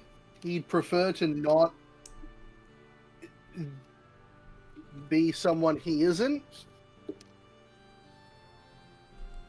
but he's Yeah, going he's to more, continue doing it because, well, if his dad finds him, the two are going to get into another big argument, and that's something he doesn't want. Right. Notably, Luke doesn't hate his dad.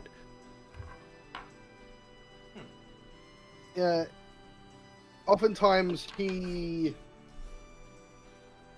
praises his dad because his dad gave him the resources and the life to flourish into the genius he is today. It's just they disagree on, well, they have a moral disagreement on war and whether it is something that should be profited off or not. Luke is of the camp that we shouldn't profit off of it, and we shouldn't, actively help people make other people suffer. Whereas his father is rather ambivalent. It's like, we sell them the weapons, that's it. Yeah. What they do with the weapons is not our business. They buy them from us, and that's the end of it. That's the end of our involvement in the war. Luke is very, Have you ever heard the story of the wife of the man who invented the Winchester rifle? No. No. He went fucking mad. Ooh. Because the Winchester rifle was such a prolific and common weapon that she went insane, believing that the spirits of everyone who'd been killed by one were haunting her. It led to her building a nonsensical mansion because of the demands of these ghosts in an attempt to try and appease them. Shit. Yeah, I've never heard of that. Luke feels like everyone killed by his family's weapons harbors will in the afterlife harbor a grudge against their family that will eventually turn into sort of a curse. But he's an omen of good things to come for his community, so he's not allowed to think negative thoughts.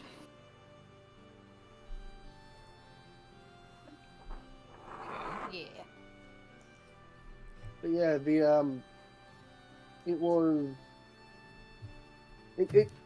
he loves his family, he just doesn't agree with the family business. That's an interesting dichotomy, though. I like that. Yeah. I also really like how in this campaign, again, like, I don't know if this is something you had always an intention to do, or if it just, the role kind of fell upon you. Like, party therapist.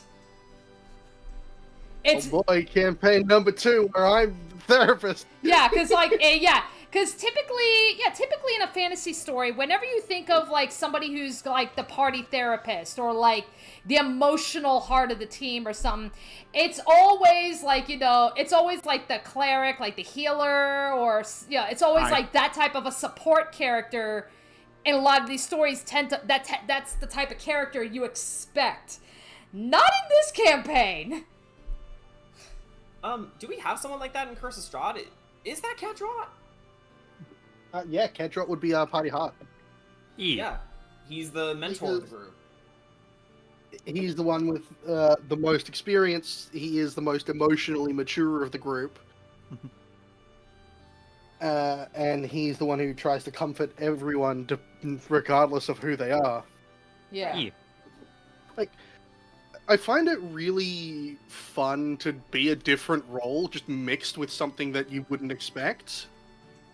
Like, I've written a thing up for the Ravnica campaign about Bear, as he's the big guy with elements of the heart added to him.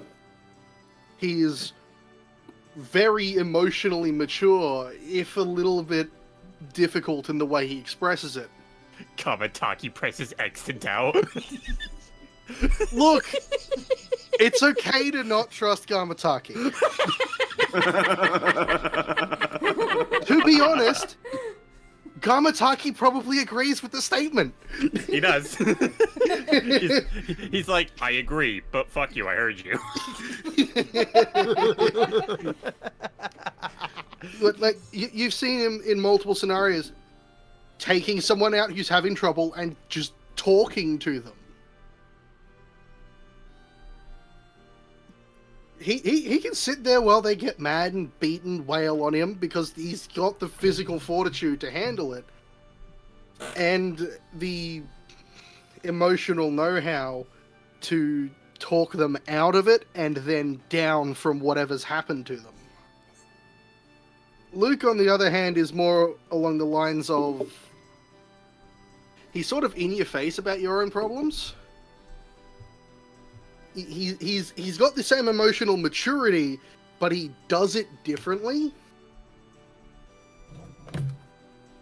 Whereas Bear is like a teddy bear, someone you can talk to and be comfortable with. Luke is like your lawyer. He will let you talk, and then he'll tell you why what you're saying is stupid. He'll tell you why the negativity that you're feeling, or the fear, he'll tell you why it's stupid, but in such a way that he's not just insulting you.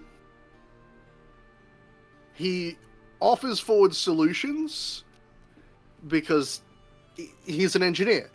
He solves problems. Like, he offers different ways of thinking about a situation rather than comforting words. Mm-hmm. Like with Pacifico, the questions ranged from, did you feel comfortable, to, did you realize that maybe he was just having fun with the dance? It's like, yeah. Like, it went from something like, this is about you, this is about someone else now. He's also really terrible about talking about his own problems. Right. And That's right. Luke is just me. Yeah, so it's like, that will be, yeah, when that day inevitably comes, it's time to get Luke it's time for somebody to be Luke's therapist. That's gonna be an interesting encounter. If that day comes. I mean, never say never. No, I'm knowing not saying this, it. no, I'm not saying it won't happen. I'm just saying if, because Luke may not let it happen. Watch it's gonna be Brian's character. I mean, yeah. Or it could be any one of us. You never know. To be honest, Thistle could have some pretty good points for Luke. Possibly. Mm-hmm. I tend to actually have some really good synergy with my character in comparison to the Ravnica campaign I just left. But yeah, with Thistle, I guess I can jump in here. Obviously, I wanted to play a ranger for the longest time. That's where my ideas started to form. And whether or not it was like during the year of depression I was having, with all the personal stuff that was just crashing down on me, that gave me the idea to go, okay, so let me look at the ranger subclasses. Oh, Gloomstalker. And then I started to consider, okay, I don't want to be just a cut and dry ranger. So why don't we play around with the idea of a sniper? Ooh, but what if I play as like a fairy and go against the stereotype where so fairies, right? Like Tinkerbell, cute, pretty, and like sparkles. No, this is an unseelie fairy, and I based his look off of a firefly, which, is super tiny, but also glows in the night. So it's like you see them blip, and then you see them fade away, and you don't know when they're going to pop up until they start glowing again. Yeah. And the concept just started rolling from there, and I wanted this character to naturally form as the campaign goes on. So I wanted him to be completely neutral to start.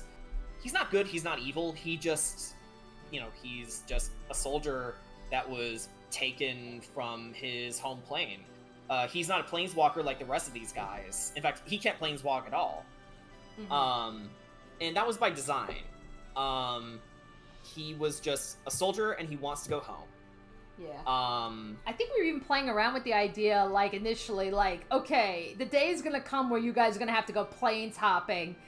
How are we gonna get Thistle to come along with you guys? And I'm just thinking in the back of my head, it's like, just watch. Luke is gonna make a bag of holding or something and be like, okay, Thistle, get in the bag! Yeah, and I'd be like, what? It's like, I'm like, just watch. Something like that's gonna happen. But then ultimately we settled on, a planeswalker could bring one person with them. So, really any of these guys can feasibly bring Thistle along if they need to. Right.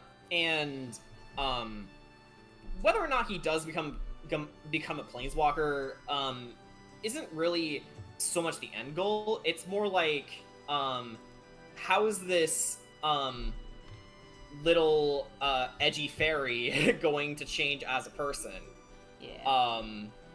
And a lot of what was surrounding his home plane is kind of a mystery, because it's not in a lot of written records, or if they are, they're like really obscure. Yeah.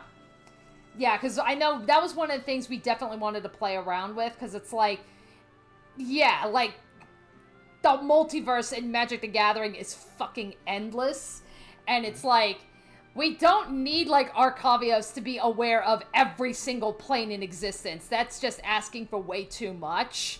So that's where it's like, that was where we play with the idea that it's like, yeah, Daremwood can exist out there, but yeah, it's very possible that it hasn't had contact with anybody. Yeah, it's uncharted territory, as far as we know. Dawning Heart says there is no air in the bag, so that's out of the window. Unfortunately, you're wrong. Sorry. You can hold your breath in the bag of holding for 10 minutes. There is After that 10 enough minutes, air in you're a bag having of a problem, holding for one creature to last 10 minutes, or an amount of creatures up to 5 divided down.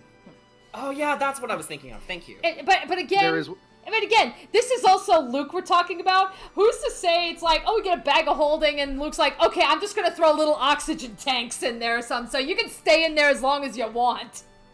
Yeah.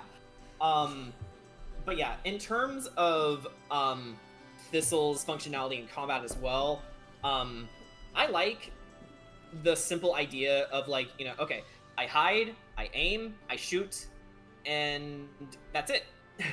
It's really easy to get into, and a lot of the abilities of Gloomstalker are, like, really good for the level I am, because on my first turn, I effectively get extra attack. Isn't Gloomstalker one of the more, most played Ranger classes? I believe it is. It's from Xanathar's, you beautiful, beautiful book, you. And it's just like, I'm really having a lot of fun with this character. In the last session, I think I was having a bit too much fun, so I'll pull back a little bit, but, it's just, it's nice finally finding my niche as a player, because I've always been the forever DM at this point, up to this point, where with the Abode I was the only guy DMing. For Curse of Strahd, I was DMing like pretty much the whole time until we proposed, hey, why don't we flip flop between campaigns so you have more time to do this module? And I'm like, yeah, okay. Give myself more player experience as opposed to DMing experience. Yeah. I don't think I hit quite the mark yet, but Thistle is easily my favorite character right now. Yay. Also, hello, Crystal Star Girl. Did anyone hear about Rachel Lillis? I unfortunately did. Yeah. Jessie and Misty's voice actor from Pokemon. She's dealing with cancer. Yeah. And Utena, right? Yeah, she was the voice of Utena. Yeah, Utena as well. Yeah. So it's like, yeah, she's currently battling cancer, and it's like, just speaking as somebody who has had family, like my dad, go through cancer treatments and still feeling some repercussions from it.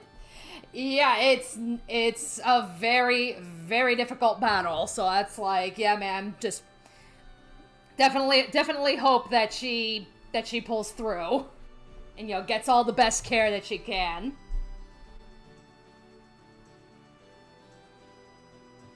Yeah, I took a look at the GoFundMe that was linked, and I think they already cleared the goal. Mm-hmm. So here's to you, Rachel, you know, kick cancer's ass. Yeah, and thank you for everything that you've done. Mm-hmm. Alrighty. Annie Husel. Yeah, sorry to completely derail that, but let's get back on track here. I mean, that's nothing new for us. I know. But, okay, here's, I guess, a fun fact we can tell the audience about, and then I guess I'll leave this up to you guys. So, one of the fun things that we are doing, specifically in the Strixhaven, in our server that we're doing. So, typically in all of our servers where we play D&D, we always have like a channel that we dedicate for doing some side RPing.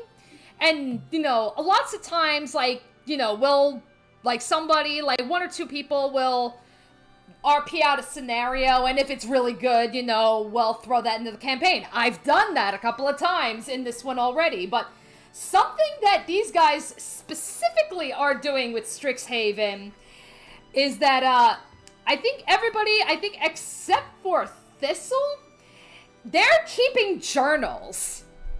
So, pretty much after the end of the sessions, if something, like, major happens, yeah, they make a little journal entry, you know, kind of recapping, like, and, you know, going a little bit more into, you know, how they feel and all that other stuff, you know. It's like, again, it's not something that we usually put out there, but I will say that, you know, honestly, I love these journal entries that these guys are making, because it's like, it really does, you know, kind of help you get more into, like, the mindset of some of these characters. Yeah. And hey Jen. Hey! Out of everyone, yeah, I'm definitely far behind in terms of making journals. Not just because I've been super busy at my job, at my IRL job, but also, funny enough, it's weird. I guess it's because Thistle isn't the type of character to write things, but, you know, that's definitely an area I would love to explore later down the line. Like, because, you know, he has a journal to write notes in, but he doesn't really write about his life. Alright, and that's fine. You know.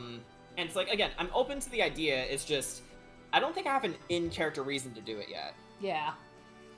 But yeah, that's where it's like, but yeah, in some of these journals, it's like, yeah, you really kind of get into the mindset of some of these characters. Like, I know, like, yeah, when I introduced Orca, like, Pacifico's journal, up until that point, you know, he's just like, you know, he was like writing, like, you know, a little bit about, like, you know, okay, this is what's going on, but he's also, you kind of see how some of his anxieties are starting to come in, but then you see, like, as this game was going on, and you see Pacifico starting to kind of, like, come out of his shell a little bit, it was starting to get reflected in the journal entries.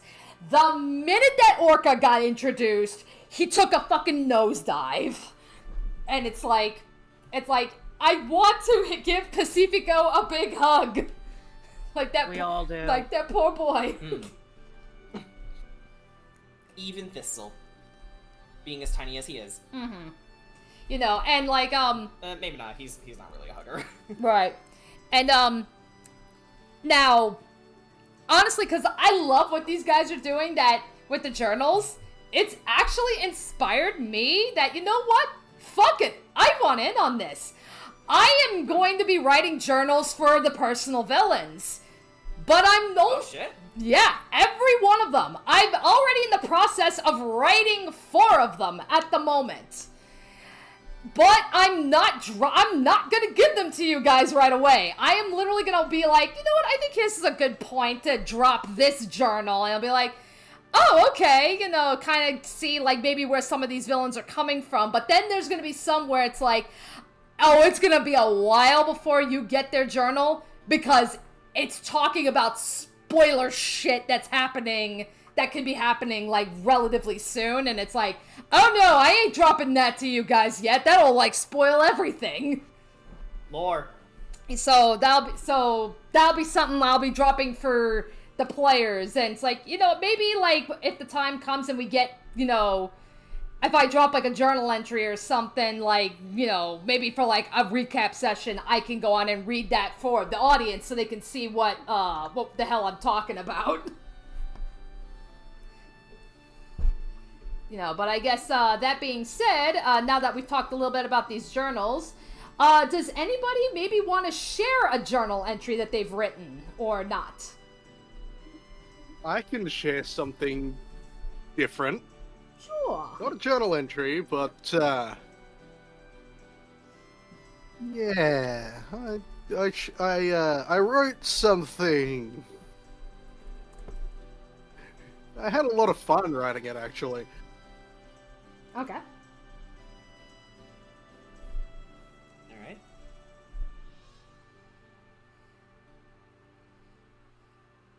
For everybody listening, I'm going to walk you through a nightmare. Oh yeah. We've had these too. Like people writing nightmares. It's like lots of stuff.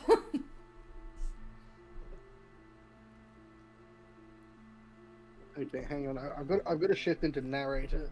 What stands for this? Okay. Just for the mood, do you want me to pause the music? No, this is actually good music. This is actually really good ambience, so don't change it. Yeah, no, this is good. I'd say either this or be absent-minded, because again, I love that game. Okay.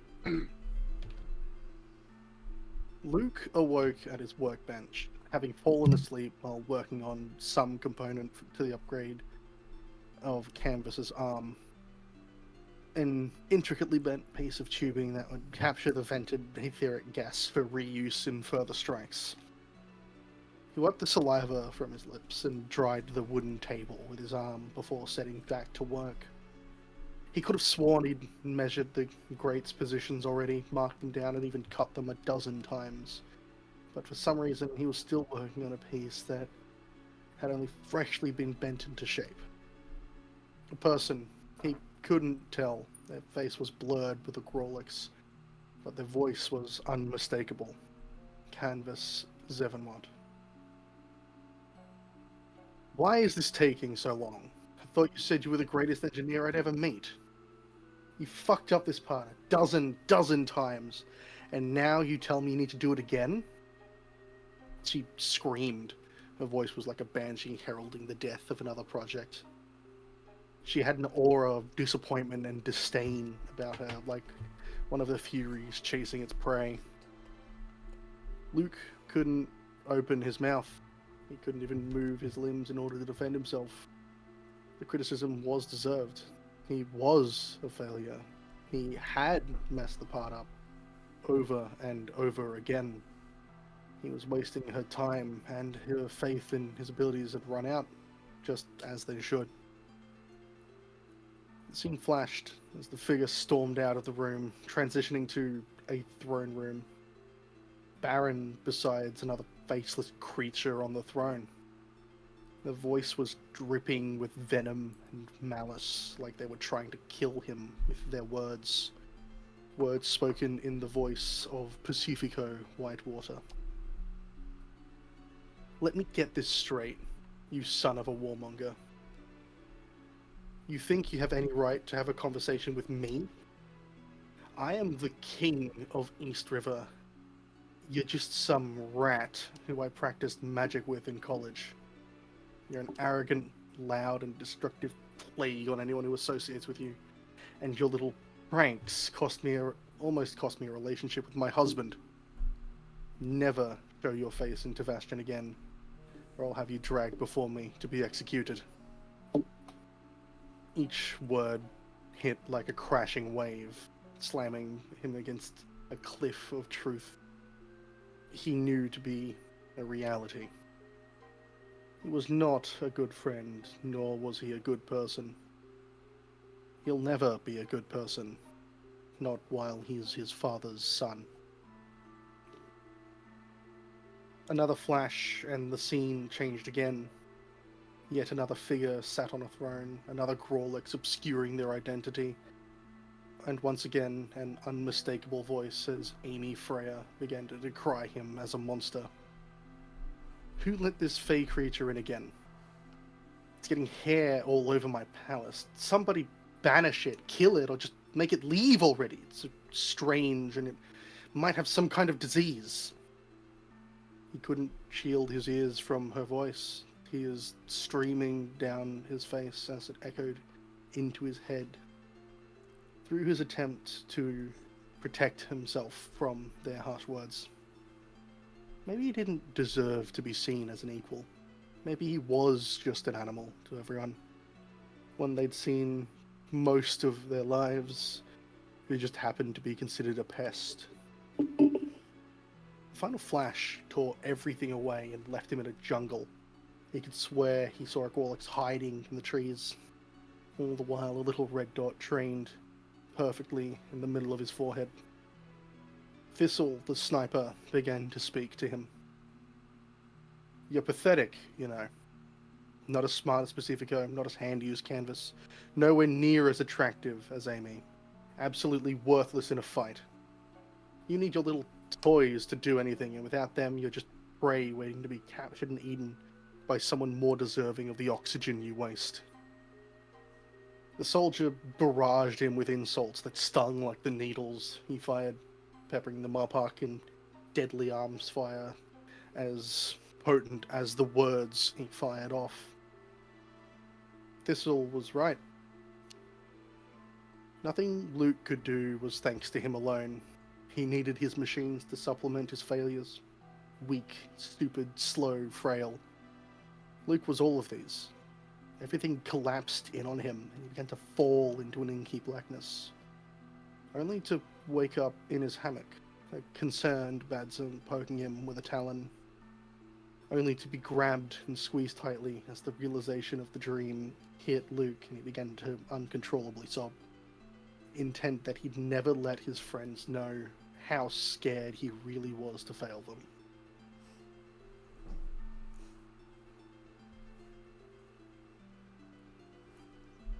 I hope your hearts hurt somewhat, because fuck. They hurt a lot! When I wrote that and reread it through for mistakes, which, mind you, I missed a few, so I had to reread it a few times. I actually made myself sad because it's such a... I feel like I was stabbing myself when writing it. Oh, jeez. I'm so sorry. No. Who No, did it's a that? testament to how... That was me. It's a testament to how well I feel I wrote that it even affected me. Yeah, that's like... That is one of the nightmares Luke has recently had, Oh, jeez, yeah. and I hope you understand the pain. Hello, Jaden. You joined in at the right time. You just missed a nightmare reading. I honestly have been skipping over some of these because, you know, I didn't want to spoil myself, but now I'm starting to wonder if I should read some of these because, fuck. I also have been largely skipping them because I didn't want to spoil myself. I implore I you want- to That was my read the ones that reasoning. I write if you don't read if you read any of them. I'll probably be reading. I'll probably be reading more of them. The more I like, the more my character connects to you guys. Yeah. Thanks. Yes. So that's. But yeah. I do tend, like, whenever I write a nightmare for Amy, it's mostly about her phobias, if anything. Yeah, it's like, oh yeah, another random fun fact.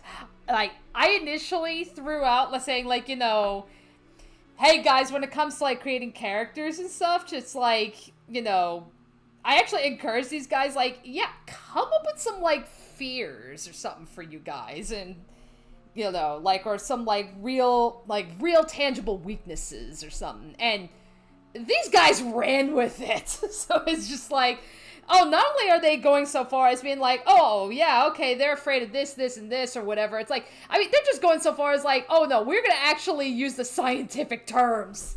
And yeah, Pacifico, if it hadn't been made abundantly clear in the sessions, Pacifico has a list. It's like And it's still rolling. Yeah, I mean, it's like, but the thing with Pacifico, it's not that Boone was just picking, like, oh, he's afraid of this and he's afraid of this. Like, he wasn't just building a list for the sake of building an extensive list. A lot of them really do connect with one another, or they all have a very common source.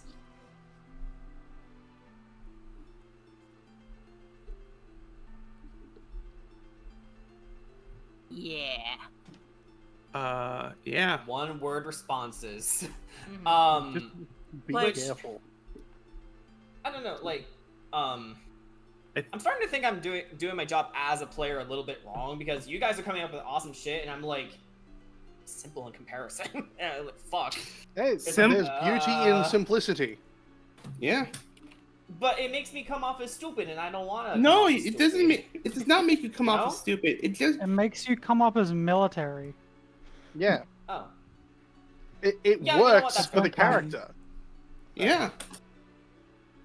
And plus, we're still in like session like what 8? We're gonna go into session 9. Yeah, we're going into session 9.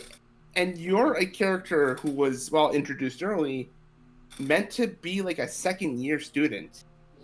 Yeah, You have time, my dude. Yeah. I have Tim.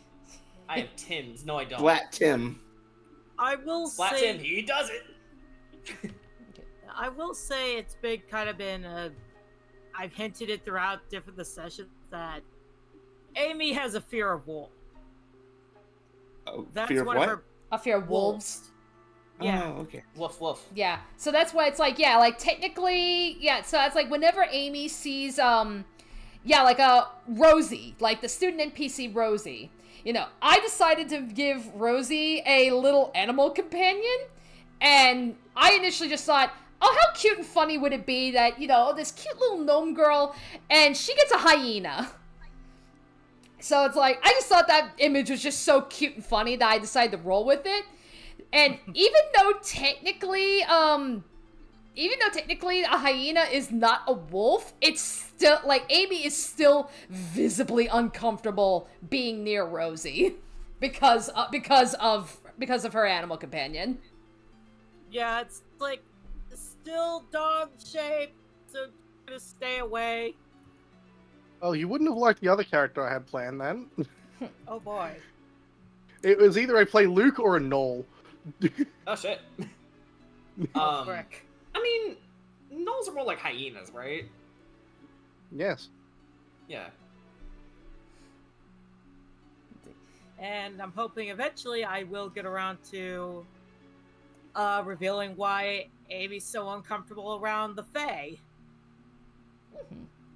Hello, Honestly, you I'm live a in fae. Eldraine. It makes sense. Yeah. Yeah, it's I mean, Oh, man, hello, that- I'm a fae. That's a little awkward for Amy. I don't think even- you really need to explain it. You come from Eldraine.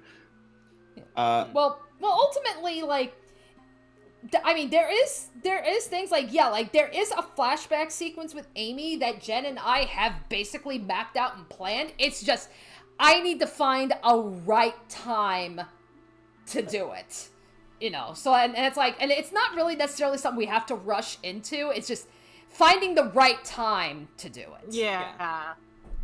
Don't rush it. It's Right. bad. You know, that's like, yeah, same thing like with Thistle. Jordan and I have been bouncing ideas and like kind of getting like roadmaps as far as starting to bring in some of Thistle's backstory. You know, because it's like, I like taking my time with you guys and kind of drip feeding things. We don't need to throw out your entire life story all at once. So that's where it's like, okay, I know we want to do this. I know we want to do that. It's just finding an appropriate time to do it. I think that's probably the hardest thing for me is when's a good time to do it. Yeah.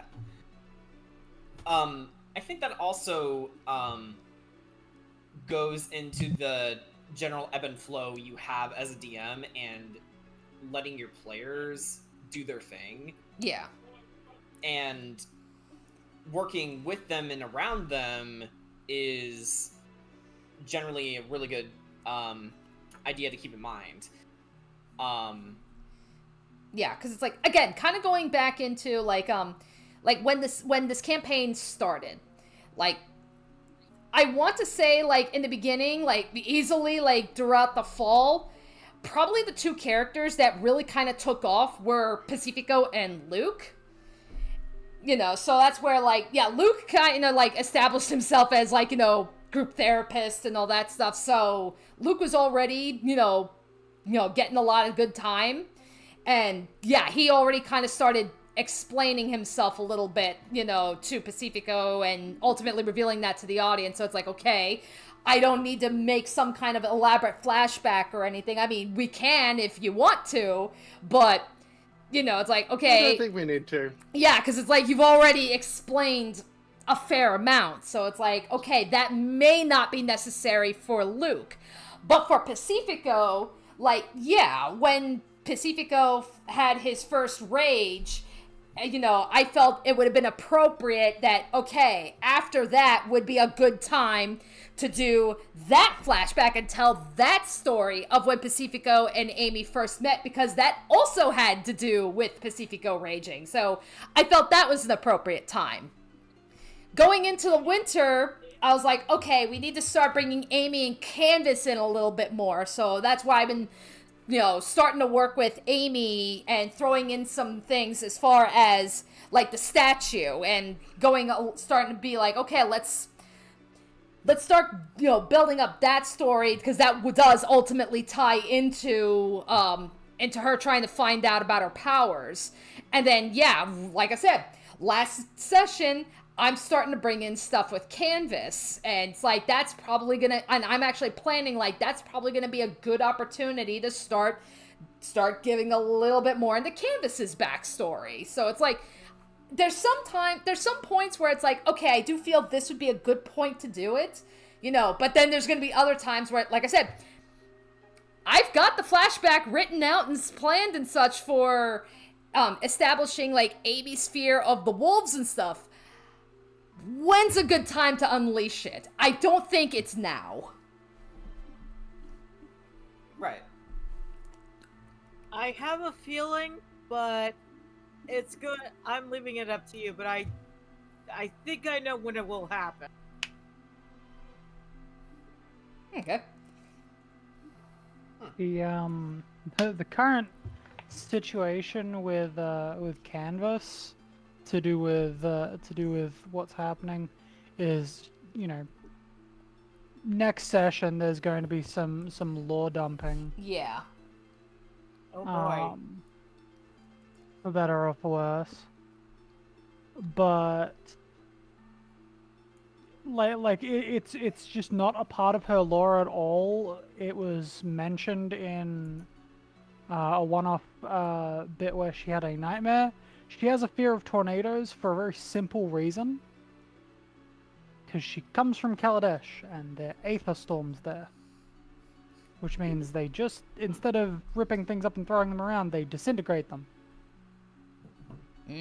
So it's just horrifying. Anyway, that's all.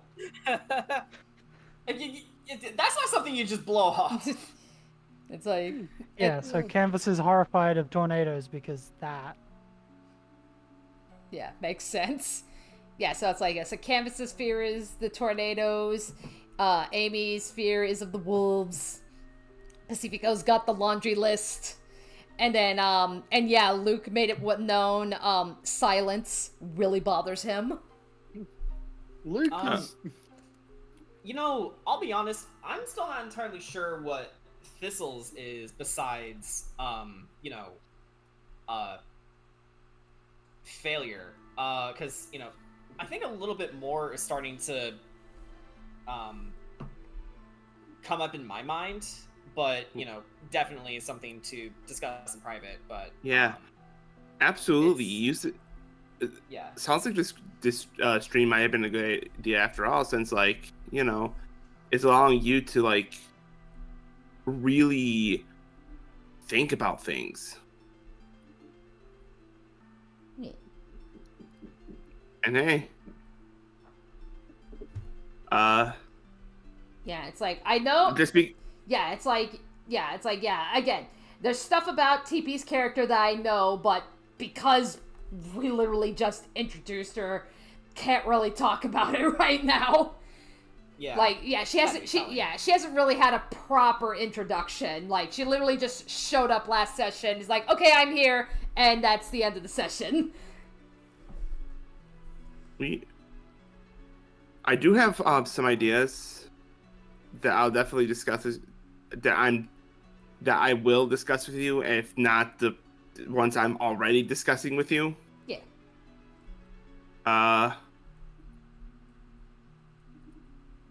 Yeah. Okay. Bling. I guess one thing I'll say,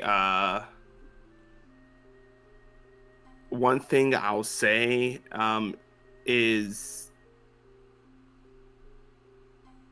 I mean, obviously we're going to get to know more about her next time, but next time around you're going to know a lot more about her. Okay. After that, most of the things that we'll come to know about her are things that's gonna be up to Danny, more or less, or things that we'll have to again discuss more about. Yeah. No problem. Okay, then I guess random question for my players.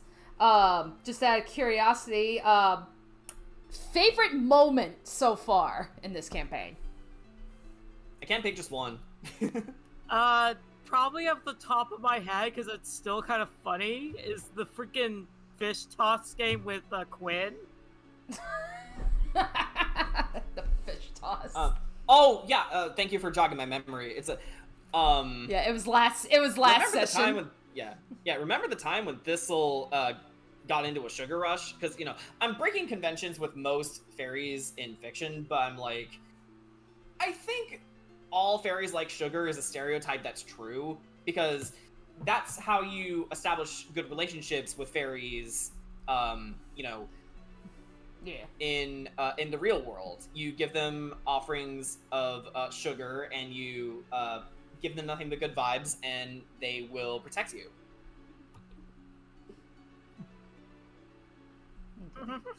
No.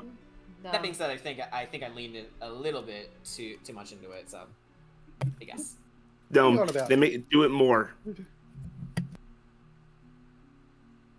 Do it again. Do it again. Do it again. Oh yes.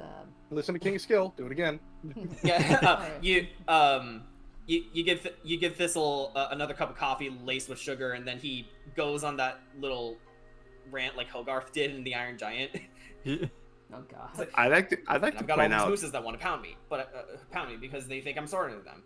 But I don't think I'm smarter than them. I just do the stupid homework. If everyone just did the stupid homework, then maybe they could get it knocked down a peg or two. Is there any more coffee? I I will say, funny enough, like MM is also technically a fae, so. Oh yeah, Eladrin Joy. are Fey elves. Have fun with that. Hey, don't say it like that. Come on. Eladrin are Fey Oh, elves, and they Joy. are the best.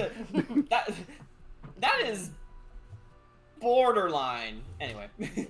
Anyhow, Jen, I Screaming just- eternally. okay. I just need to say this in terms of like your fear for fate. Listen, the worst is yet to come because my character is still not here. Oh, okay. The less said about that, the better. I will Is that say a this. threat? That's a promise. That's a threat. That's a threat to CVCO because we've established some things. Let's see. I've been giving Danny some ideas about how I would like him to be introduced. Okay. And it's like, yeah, like we've been waiting for quite a. It's like I've been waiting for quite a bit to do so, and it's like, okay, look, if it's gonna happen, I'm gonna want something a bit grandiose for him. Something tells me he's gonna make quite the entrance then. I will. Let me correct you guys. Amy doesn't fear the Fae. She's just very uncomfortable around them. That's still kind of problematic, but you know, she has her reasons, I understand, but For what it's worth, like, technically speaking, like, so I think some previous characters have had, or implied to have, like, some issues or, like, concerns based in their, like, backstory with certain races or whatnot, and a large part of their thing is learning to overcome the, like, whatever prejudices they had. Yeah. So, I mean, obviously, if Amy continuously being, oh, Joy, like, obviously, if that just never improves, that's a problem. But you know, it's a flaw. It's a flaw that can be worked on. You know. Yeah, like she's not going to judge all the Fae because of what happened to her on Eldraine. Like, she's comfortable around this. yeah, which is an achievement in and of itself, given, you know, how stoic he is. Mm-hmm. Yeah. So. Have you ever heard of emotions? Thistle hasn't. Yeah. I mean, Thistle also made it very matter of fact. Like, he said as much after that class in Lorehold with that Lorehold teacher. He's like, I'm not asking you to be my friend, but we have a common goal, and if we can help each other out, let's do that. Yeah. Which could ironically end up with them becoming besties. Who knows? It all depends on where the story goes. Yeah, and that's Right? the beauty of D&D.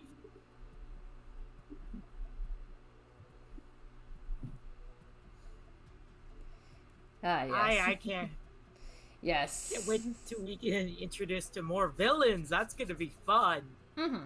Yeah, And yeah. more Who- villains. And Who says? and make no mistake, more villains are gonna be coming.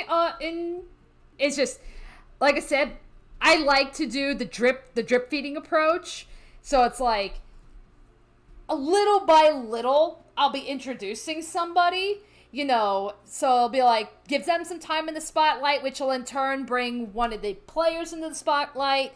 And then I'll be like, okay, now it's time to pull it back a little bit and, you know, pass it on to someone else, so on and so forth. You know, but yeah, bear in mind, like, now that we've introduced MM, right now we've got, right now we got 6 people and a 7th person coming. So that's where it's like, yeah, there's a lot of antagonists I've got in my hands right now. So I'm like, I'm not gonna throw them all out at once. So, like, yeah, like right now I've introduced Orca. I do intend on bringing in at least 2 more for year 1. Who they are, I will keep secret. But that's where it's like, okay, if you haven't seen your villain yet, make no mistake, they are coming. Because, like, I do have plans. ideas for when would be a good time to bring certain people in. You know, so I have plans. The scariest thing a DM could say to a player. Yeah, I got plans. So I have plans. The scariest thing plans. you could hear from me. I got plans too. Yeah. So just in general, I got plans. Yeah. So that I am the plans. Yeah. I am the plans. Yeah. So it's like egg plans. Yeah. So that's where it's like, you know, yeah, just be patient. I'm not trying to like, you know, ignore everybody, be like, you know, hey, where's my villain or something like your villain will come. Yeah, I know you've already sprinkled hints on a certain somebody coming in.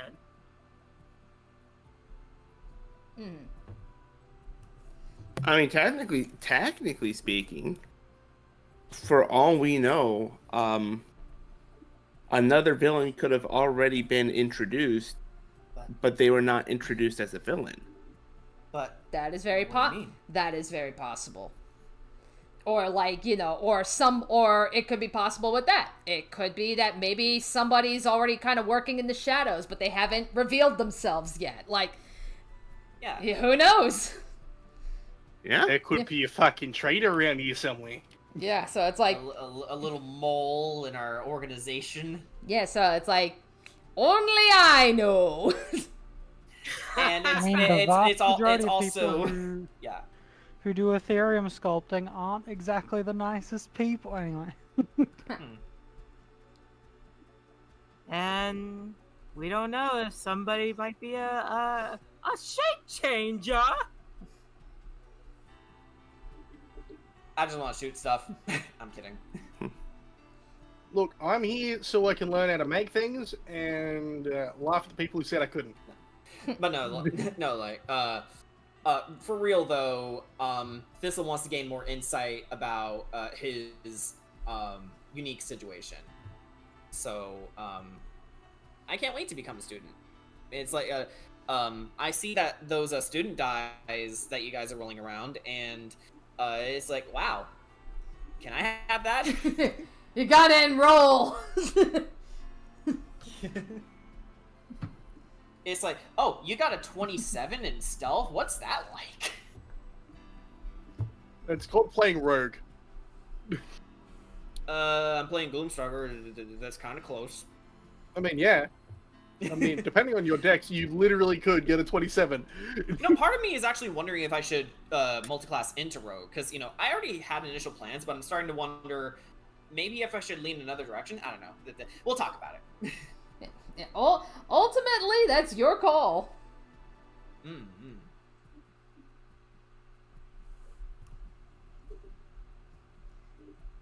Can I just say that one of my favorite NPCs in this game has to be Tracy? Oh God, Batty Tracy. Oh yes, Tracy. So this is a character that I made. Me shithouse. Yeah, this is the character that I made up.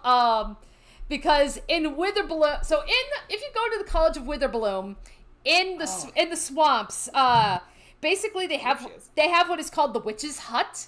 It's pretty much like, okay, the doctor's office, basically, which makes sense because Witherbloom, they deal with life and death magic and stuff. So, of course, your medics are going to come from freaking Witherbloom.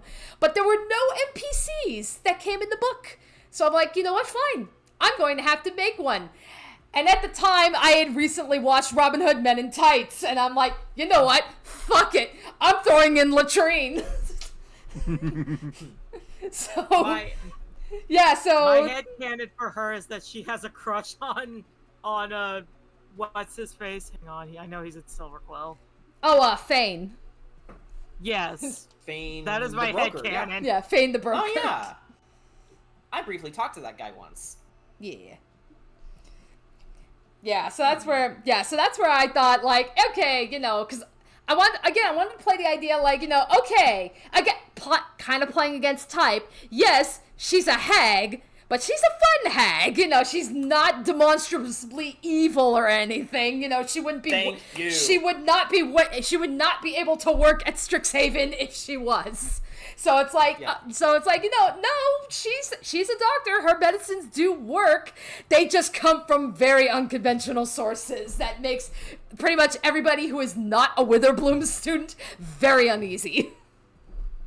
Yeah, like, I love that little, brusque description. It's like, Witherbloom students love her. Others would rather avoid the clinic at all costs. Pretty much. Yeah. So Send fucking Grayson to the clinic if he keeps up his bullshit. Time to take your medicine, dearie. Oh, yes. Yeah, it's like, yeah, speaking of Grayson, I might as well just say, like, of all of the student NPCs, I think hands down Grayson is by far my favorite to play. And it's just because I don't know why. Maybe You like the opportunity to be an asshole. Apparently I do. It's like, okay, I just gotta be a snarky bitch and think, why would I hate Letter today? I'm like, why do I want to hate Boone today? And that's how I get into Grayson. And I'm like, I don't even know. It just comes. These assholes have done something. I need to hate them today. That's where it's like, yeah, it's like what happened with Ark. It's like, apparently asshole and himbo come very easy to me. I don't know why. Yeah, I mean,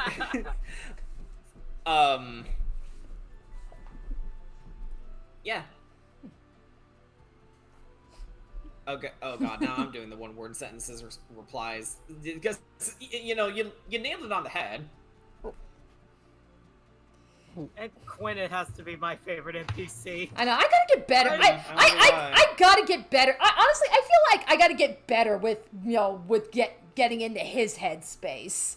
Cause honestly, my inspiration on how to handle him, and I know I told Jen this, and she's like, fuck yeah, go with it. I was thinking Tamaki from Oron High School Host Club. Like, yeah, this guy, who carries himself, like, very dramatically. He can flirt very easily, but in reality, he's a fucking dork. And it's like, yeah, that's essentially, like, that's how I was like, yeah, that's how I'll approach Quintilius. It's like, despite, even though I have rewatched Oron just to get into that headspace, it's a lot harder to get into Tamaki's headspace than I thought. I mean, it's one of the things that comes with practice. And a lot of improv. And here's another time-saving note. If a new development comes within an NPC, take notes. Oh yeah. Like, seriously. Like, remember Hans the Carpenter in Curse of Strahd? Yeah. I came up with him on the fly. So, after I named him, I was like, okay, write that down. Because I know someone is going to ask for him later. Or like, Frankfurt and how he was born. Yeah. And, like, he was completely original, and I'm like, okay, I gotta bring this character back as a brick joke every now and again. He's so insane. And then I used him. If he is not in the next campaign, I will riot. No, don't worry. Every game that I DM personally, Frank will show up. It doesn't matter what time period, he will show up. Multi-dimensional entity fueled by money and selling sausages. Yeah. Without buns. Luckily, he is of a good alignment. Imagine if he were evil. That's an idea for a one. That's an idea for a one shot. Your villain is Frank. The super boss? The super boss that I'm very hard at work at one of these days. That's where it's like, and yeah, we will run it. It's like you are going after Frank to bring about the buns. Yeah, and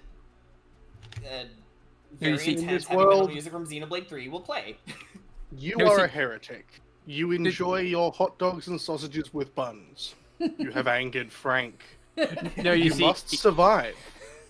Here's New how I objective, imagine it. survive. Here's how I imagine it going. So the setup is that you're tasked to deliver a package to Frank from like someone else from another town, and then you deliver the package, and it's buns. It has buns in it, and then he looks at you with a dead stare in his eyes. There's no life in them. He just stares you down, and you slowly see him, straightening his back and descending about 5 feet from the ground before the whole roof collapses and cascades around you in a twister as he assumes his true form. Yeah, and we're just it's like, wait, were we just set up? And then in the distance, exactly. It's like, why do I imagine like it's that one episode of Smiling Friends when they were in the Enchanted Forest and Yes! delivering the package to the princess, and it turned out to be a bomb. yeah. It's like, why do I imagine it's something like that? Frank is also a character in my original story, Oh, which is God. a dark Oh, fantasy. God.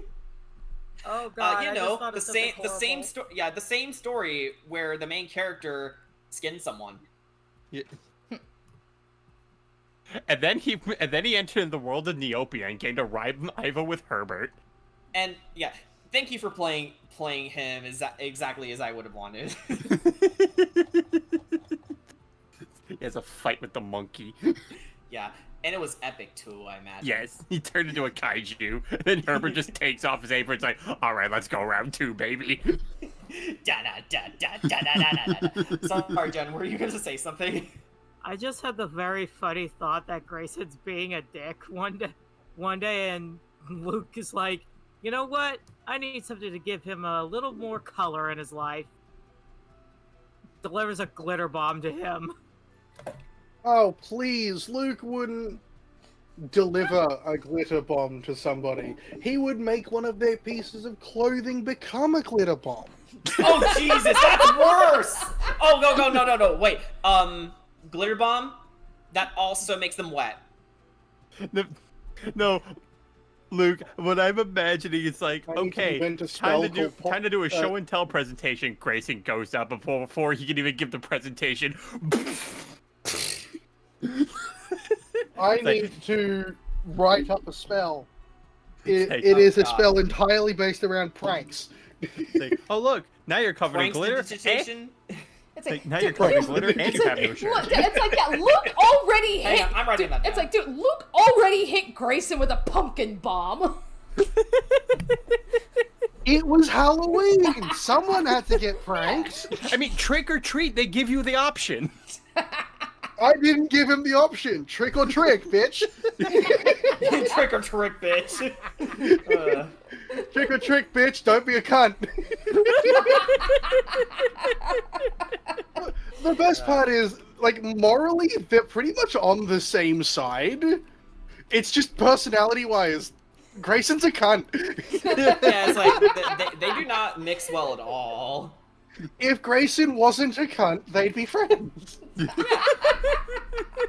maybe It's at as this simple point as they never that. will be friends, you know?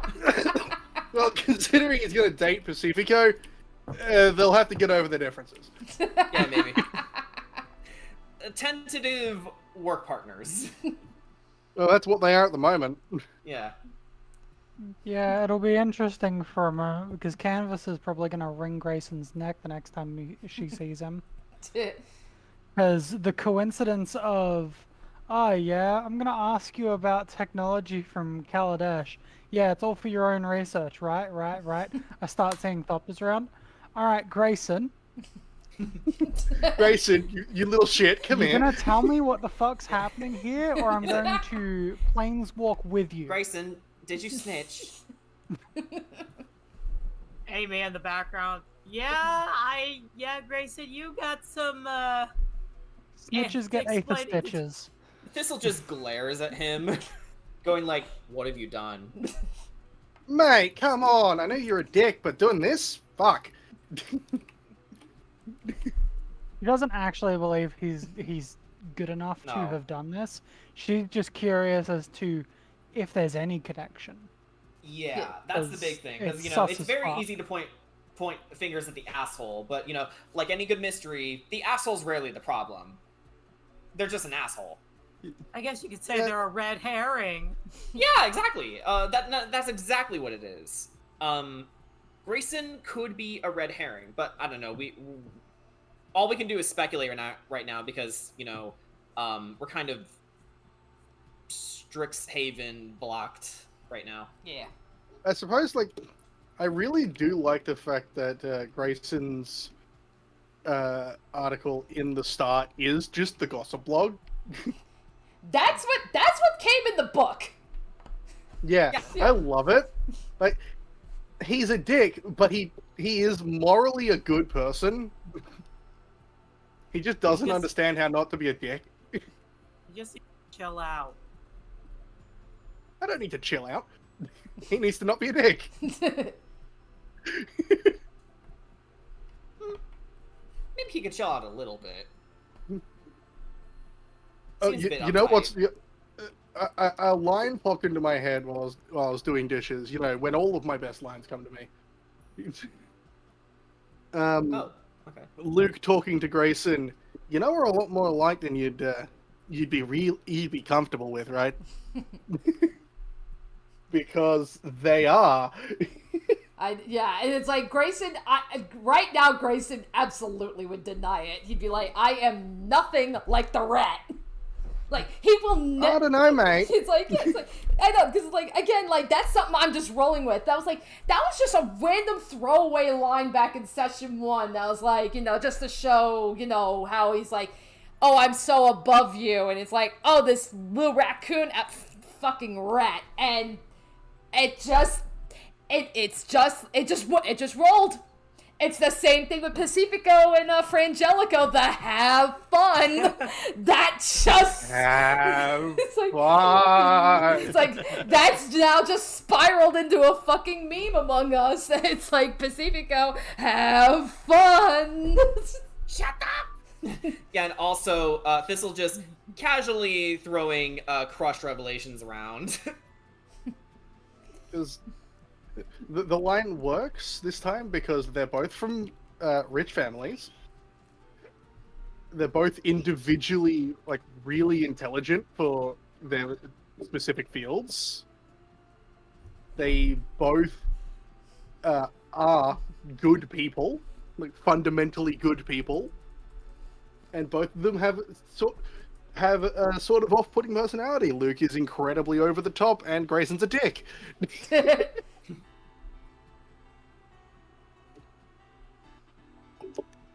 Because in Grayson's lore, he is behind the scenes. He's actually a really nice dude. He's seen buying books for other students who can't afford them. It's like, yep, that is what is said in the freaking book. Yeah. Yeah. It kind of reminds me of Flash Thompson in Spectacular Spider-Man, where during the black suit arc, because every Spider-Man story has to have a black suit arc at some point. Flash was actually the one to get through to Peter when he was, being a possessed dickhead to everybody that loves him, and he's like, man, if you're so blind with your situation right now, it's sad that you can't see that your friends are trying to help. Later, when Peter gets the suit off, he goes up to Flash and says, "Thanks for watching my back." And then Flash just looks at him, smiles, and says, "Don't mention it." And then when the others came by, he quickly walks away saying, "And I mean not to anyone." Don't mention it, and I That's actually mean that. Yeah, it's like, don't mention it, and I mean not to anyone. All right, so that's why I'm trying to think any other little moments that you guys enjoyed. I've been enjoying listening to Thistle's overly serious demeanor, to be honest. Yeah, oh, I didn't even go over my headcanon voice for him. The guy I'm trying to emulate. Robert Pattinson's Batman from The Batman. The 2022 movie, not the cartoon with Rina Romano. Two different the Batmans. But no, like, just the almost hushed intonations and the matter-of-factness of everything, and the occasional aggression about how he approaches things. It's a voice I like to slip into because, you know, that's kind of how Kevin Pretty good, Conroy serious character initially... voice. Yeah, it's how Kevin Conroy initially did his Batman voice. Because, you know, he had two different voices, a Bruce Wayne voice and a Batman voice, where, you know, in later iterations of his portrayal, they sort of do the same thing now. They sort of did the same thing where they melded. But I think that was also, like, during season 4 of Batman the Animated Series, you know, the new Batman Adventures, where they changed art styles. And Bruce's voice was essentially his Batman voice now. So it's like, it's not too different from my own voice, so it's like it's really easy to slip into, and I could sort of just talk like this for the rest of the night if I have to, but I'm not going to. In my case, it's really just I decided I would just up my Australian accent and raise the pitch of my voice a bit for Luke, but for Croash, when he's just not pretending anymore, he is essentially just my voice, because I'll be honest, I started Luke's personality a lot of off of myself, because I can be over the top, I can be sort of really strange, but I am in my group of friends, I am the guy who solves the problems and handles the talking to the people. Okay. You know, the adult friend trope, that's me. Something. Why Darkseid. did I decide to make all my characters female except for Tuffy? Like, it's weird because, you know, I like playing girls too. I just haven't had much opportunities to do it in our campaigns. I've done it plenty of times in one-shots where, you know, I played as a lady. But like in our campaigns for you, TP, yeah, you've been playing a lot of ladies. Which makes it a little... Which means I have to, like, train my voice, which is deep, to, like, try and be higher, you know? You know, that's like, that's actually, like, this is actually something, like, I know I still struggle with, and, like, this is something, like, I still struggle with, and I'm hoping that DMing this will help me, is, like, more variety in voices. You know, yeah, so, I mean, I have... You work with what you got. Yeah, and it's like, I mean, I have headcanon voices for most of at least the students, or at least an idea of what I imagine they would sound like. Can I realistically do them? Fuck no! That's a mood. You know, so that's where I'm like... But, you know, but admittedly, that's... Yeah, again, that's kind of something that I struggle with. That's where I'm like... Yeah, I just... Yeah, I was talking about Grayson. You know, I love, you know, being a snarky bitch, you know, as, you know, playing as Grayson. That being said, though, like, my personal headcanon voice for Grayson is J. Michael Tatum, and specifically his voice that he used for Kyoya from Ouran High School Host Club. I cannot mimic J. Michael Tatum at all. So I'm like, okay, I'm not even going to attempt trying to make myself sound like J. Michael Tatum. I'll just try and be a bitch. And that's just how I approach Grayson. Yeah, so it's like, it's your headcanon, take your word for it. Yeah. It's sort of like with me, with women, you know, because, I can, I have a pretty, high-pitched voice, but it's, you know, not perfect. Like, what's a good example? Give me a character, from, like, NPC-wise. Irina, I guess. Oh yeah. You know, her voice is pretty easy to do because you know I emulate Sumili Montano's portrayal as RC from Transformers. That's not too bad. It's feminine enough, but you know, it's not perfect. But then you get to certain other characters like Esmeralda, where the femininity sort of goes away a little bit. And like I can either go that high pitched or that high pitched. Never. I don't think I can do Amy Rose, if that makes sense. Yeah. Specifically the 4 kids Amy Rose. Right. You know, and it's like, yeah, like even like voice headcanons have changed. Like Greta. When I initially started Greta, like I'm thinking, you know, okay, you know, playing into the whole aspect of, you know, yeah, she's a dwarven woman, she loves working out and stuff. So initially I was like, okay, I'm thinking maybe along the lines of maybe like Louisa from Encanto. But I think suffice it to say, I am not trying to emulate Louisa from Encanto. She kind of became more female Macho Man Randy Savage. Oh yeah! Yeah, like really. That like, works for her. Ever since, and She fucking owns it. And I totally blame Boone for this because it was like, okay, I want to come up with Halloween costumes for everybody for the Autumn Festival, and I remember like a couple of weeks beforehand, Boone, we somehow got onto the topic of like wrestling promos, and he showed us the freaking Macho Man promo with the cream. The queen. Oh yeah, was it because I asked? Always rises to the top.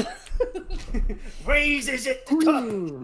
It's like, and I still watch that video occasionally just because it's such a riot to listen to.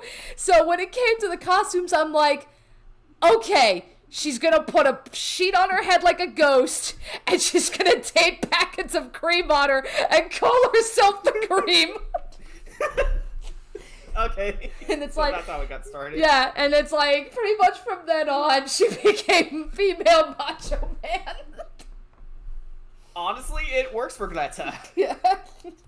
And it's She like, fucking owns okay. it.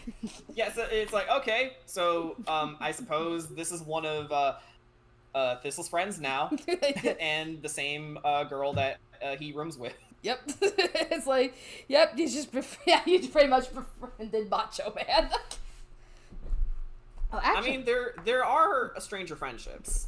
Okay, actually, you know what? Okay, fun fact, because I know we didn't really get to, yeah, let me pull it up real quick, that session. Because again, you know, we were doing all kinds of stuff for, throughout the sessions. I didn't really get too much into what everybody, the costumes that I had planned for everybody. Dracula.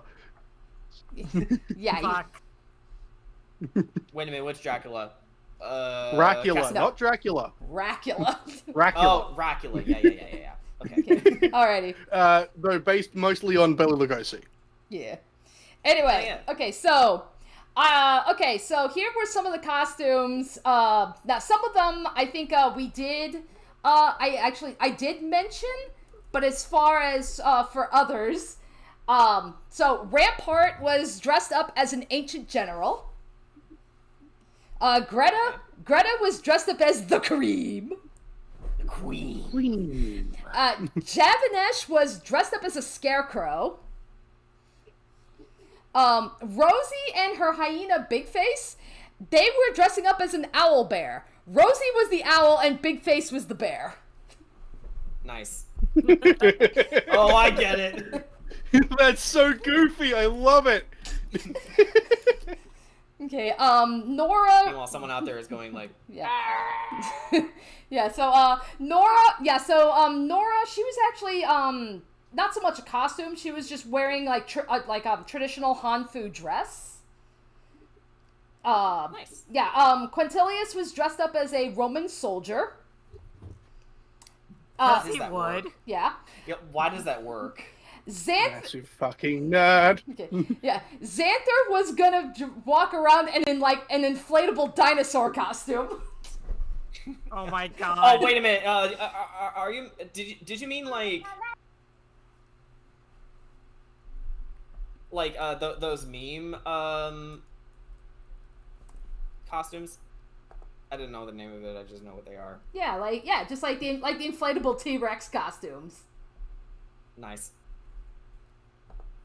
Let's see. Kadoris was dressed up as a mummy. Drazimir was dressed up as a pirate. Lorene was dressed up as a jellyfish. And by that, she was just wearing like a sea green catsuit, and she was carrying an umbrella with little ribbons to make it look like a jellyfish. That's Aw. cute. That's cute. Yeah. Tilana, kind of like with Nora, not necessarily a costume so much as she was wearing like a traditional Indian dress, the sari dress. I'm Okay. gonna have to look that up. Yeah, it's really pretty. Mina was dressed up as a ladybug. Rubina was just wearing like a long white dress with a lace cape. Shuvadri was dressed up as the dragon Velamaka's Lorehold, so like the actual Lorehold dragon. Ooh, cultured. Yeah. Aurora was dressed up as a creepy clown. Urzmiktok was dressed up as a sundew carnivorous plant. Melwithorn just had paper ghosts tied onto his branches. And Grayson absolutely refused to dress up because he wasn't going to risk getting canceled. Oh, God. What would he have worn if he did wear? I don't know. I just decided he's not going to wear a costume. It's like, I Donald feel like Trump. Grayson No. would be the guy who just arrives at the party and someone goes, "Is that fucking blackface?" Yeah, no. No, No. not even on his No, worst day. no, that was why. Yeah, that's why I had him take the Charlie approach. He's like, dude, somebody gets upset over the costumes every year. I'm not putting myself in that situation. So yeah, no, Grayson did not dress up for Halloween. Yeah, neither did Thistle, to be fair. But you know, he's not really familiar with holidays like that, so that's why he didn't partake. Also, his mind was solely focused on getting home, but he didn't know where Yeah. to start. Yeah. So he's just kind of Oh yeah, meandering. that's also the session I did tarot card readings too. Oh yeah, did. that's right. Okay, yeah, another fun fact. Yeah, so when I initially had done that session, I just thought for funsies, what if I provided like, a tent where you can get your fortunes read. And a fun thing that I personally did for it was I'm like, I'm going to flip a coin. And depending on how it lands will determine everybody's fortunes. If it landed on heads, it was going to give you guys a hint for something in Captain Deppelwing's manner. If it landed on tails, it would link back to something specific about your character. Be it like a personal villain or something else integral to your character. And I think only Pacifico and Thistle landed on tails.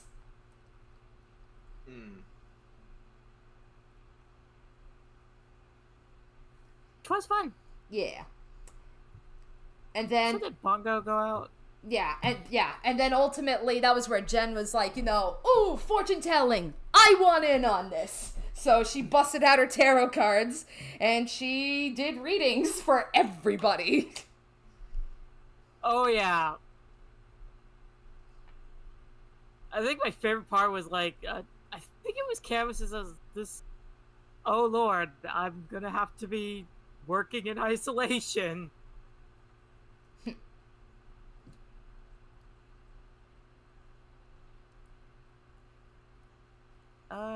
Okay, This I song is found. very zen, by the way.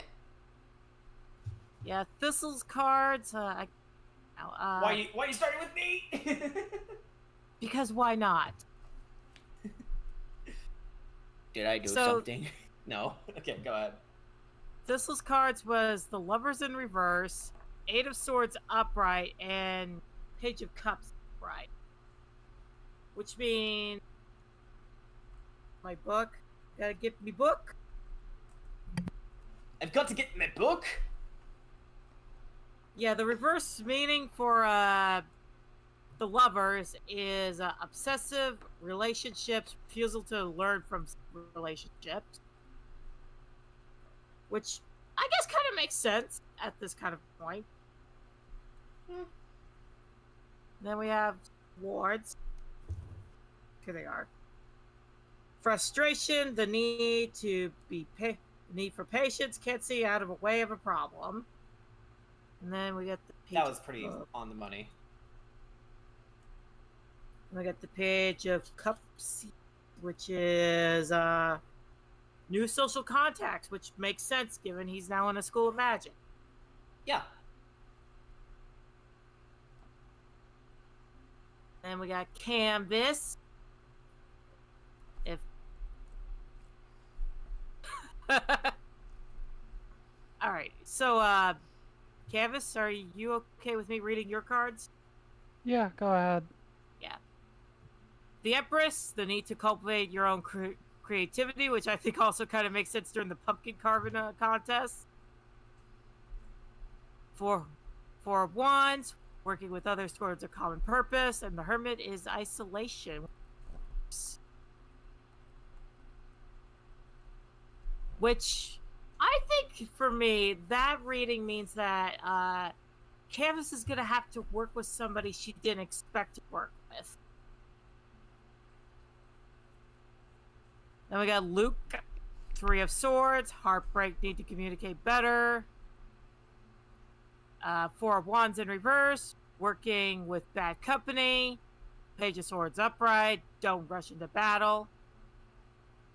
PC Foucault's cards. Power behind the scenes, teachings and teachers entering one's life, that makes sense. Eight of Wands, things around you are speeding up.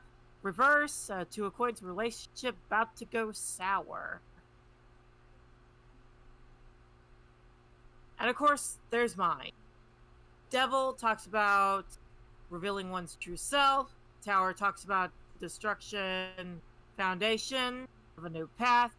And the Eight of Cups talks about looking for something on a deeper level. So yeah. And some of these guys here were like, oh my god, what the hell? This is actually kind of scary. Yeah, I mean, at least for me, I'd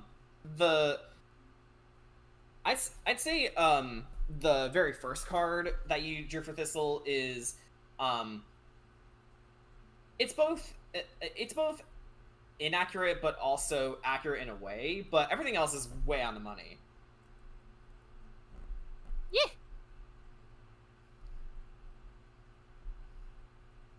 But it's like it's nice when everyone's real life skills and hobbies can delve into a game, like Boone and his music and singing.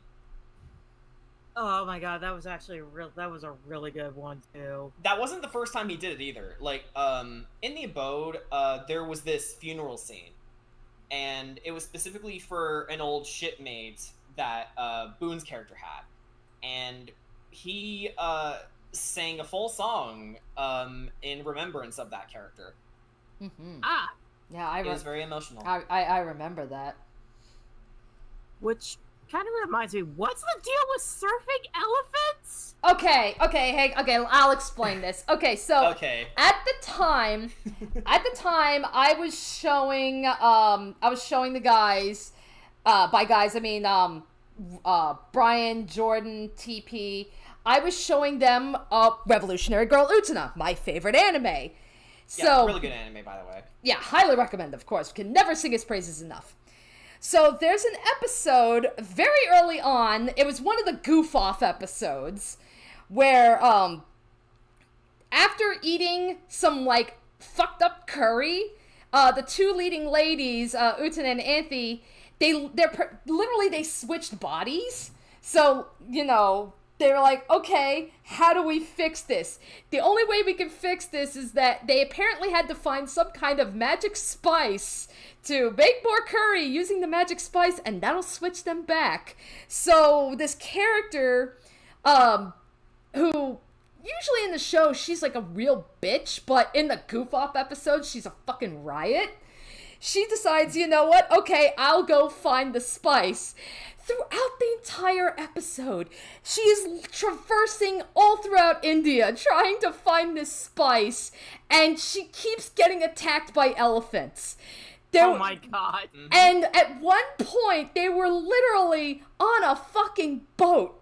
And she's literally like just like a rowboat, just going like, we must find the magic spice. And they look, and the elephants are coming at them on surfboards.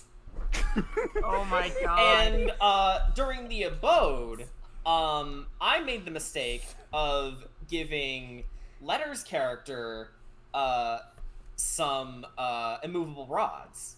Because you know the immovable rod, right? Really good tools for like navigation and getting yourself out of jams, particularly, you know, cliff and chasm-sized jams.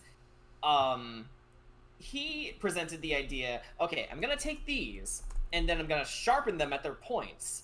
So when I use them, I'll use them to skewer our enemies. And I'm like, okay, that's kind of broken. Okay, so they're out at sea, what to do? Oh yeah, let's nip that in the bud. Surfing elephants. They destroyed the rods.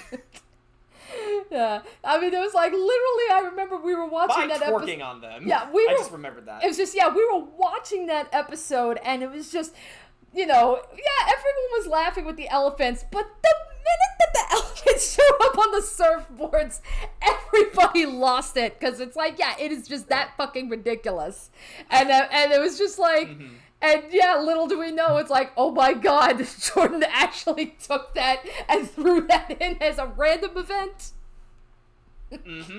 Yeah, because we like to use random event tables whenever we are out at sea. I think in hindsight, I wouldn't do something like that again, because I think that was a bit much, but it was funny, so I'm not that sorry. I mean, there were plenty of things you also did to like nerf us if we had seemingly too powerful of items. Yeah, but I think my orb was broken. Yeah, like, I think that was also because I was in my infancy as a DM, so I didn't know entirely how to fix them, but I also made sure that they weren't debilitating. That debilitating, anyway. Yeah.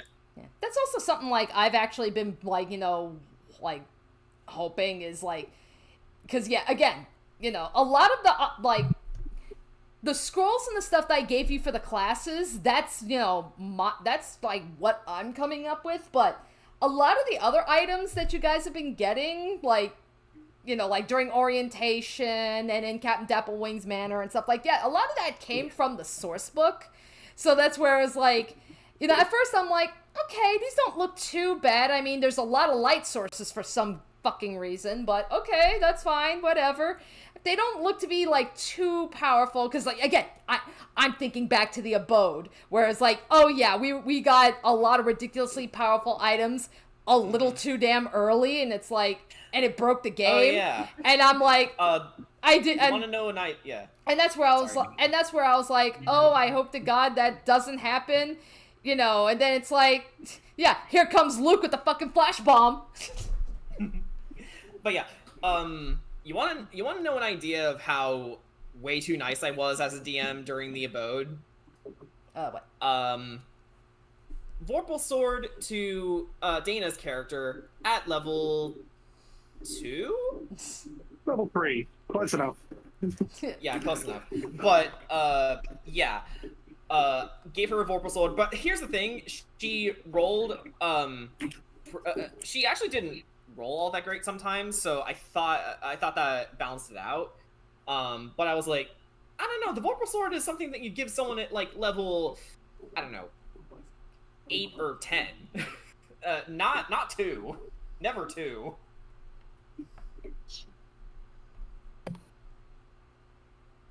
By It's one of those coincidence, I things did that- a very that I've similar learned, thing, by the way. Yeah, it's like one of those things that I'm thankful that my bumbling as a budding DM did for me. You know, sometimes you got to run before you can walk. I definitely ran. I sprinted, and I'm like, I think I'm doing pretty well for myself as a DM now. Yeah, but yeah, and then it's like, yeah, to your point, that's where I'm like, oh, I gotta be really careful about what magic items I give you guys, you know, because it's like, yeah, because again, a lot of the magic stuff that I've been giving you guys, like, I mean, spell scrolls, that's usually not so much of an issue as, you know, you guys have shown it's not too much of an issue to give you guys scrolls for you to use, you know, but as far as like the other magic items, that's where it's just like, oh yeah, some of these are gonna be fucking broken, I can just tell. Like, even in the book, so that's where I'm just like, like, okay, you know what, yeah, I bring that. Another fun fact from behind the scenes. So, in Captain Dapplewing's manor, there was a magic item that if you looked for it, you could get. I decided, no, I am not gonna let you look for it, because that's fucking busted. Let alone it's not gonna work with the story or anything. You know, so instead I changed the magic item, and I decided, you know, okay, not only am I gonna change it, that's probably gonna be like the one thing that like Orca was able to keep. Because you pretty much were able to rid her of practically everything else she stole. But I allowed her to keep one thing. Is that the Ring of Invisibility? Yeah, the Ring of Invisibility. Ricky, when did you get here? Well, Sorry? yeah. Yeah, so like, So you're telling me there was a Ring of Invisibility in the manor? I put the Ring of Invisibility in the manor. It originally was not there. What was the item that would have been there? Let me find it real quick. Yeah. I mean, for someone like Orca, it would make sense for her to have sticky fingers. So, okay, I like that for that reason. Let's see, where was it? I think it was like in one of the a Ring of Mind Shielding. Ooh. Oh shit, that would have been good great. one. Yeah, that's like, I saw that, and that's where I was just like, hold on a minute. Why? Yeah, so a Ring of Mind Shielding, like, while wearing this ring, you are immune to magic that allows other creatures to read your thoughts, determine whether you are lying, know your alignment, or know your current creature type. Creatures can telepathically communicate with you only if you allow it. You can use an action to cause the ring to become invisible until you use another action to make it visible, until you remove the ring, or until you die. If you die while wearing the ring, your soul enters it. Unless it already houses a soul. You can remain in the ring or depart for the afterlife. As long as your soul is in the ring, you can telepathically communicate with anybody wearing it.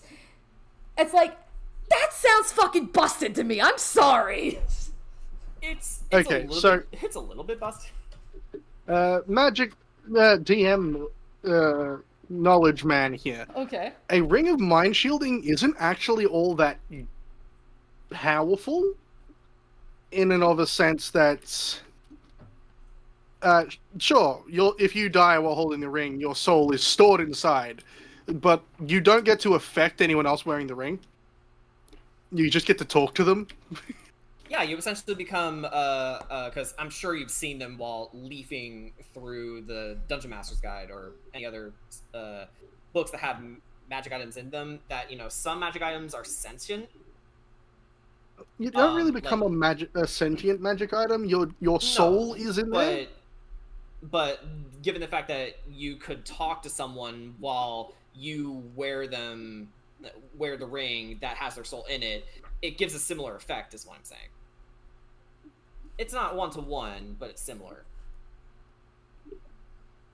It's not like, I don't know, Craven Edge from the Vox Machina Critical Role campaign, where it was talking to Grog about, you know, spilling blood and guts and all that.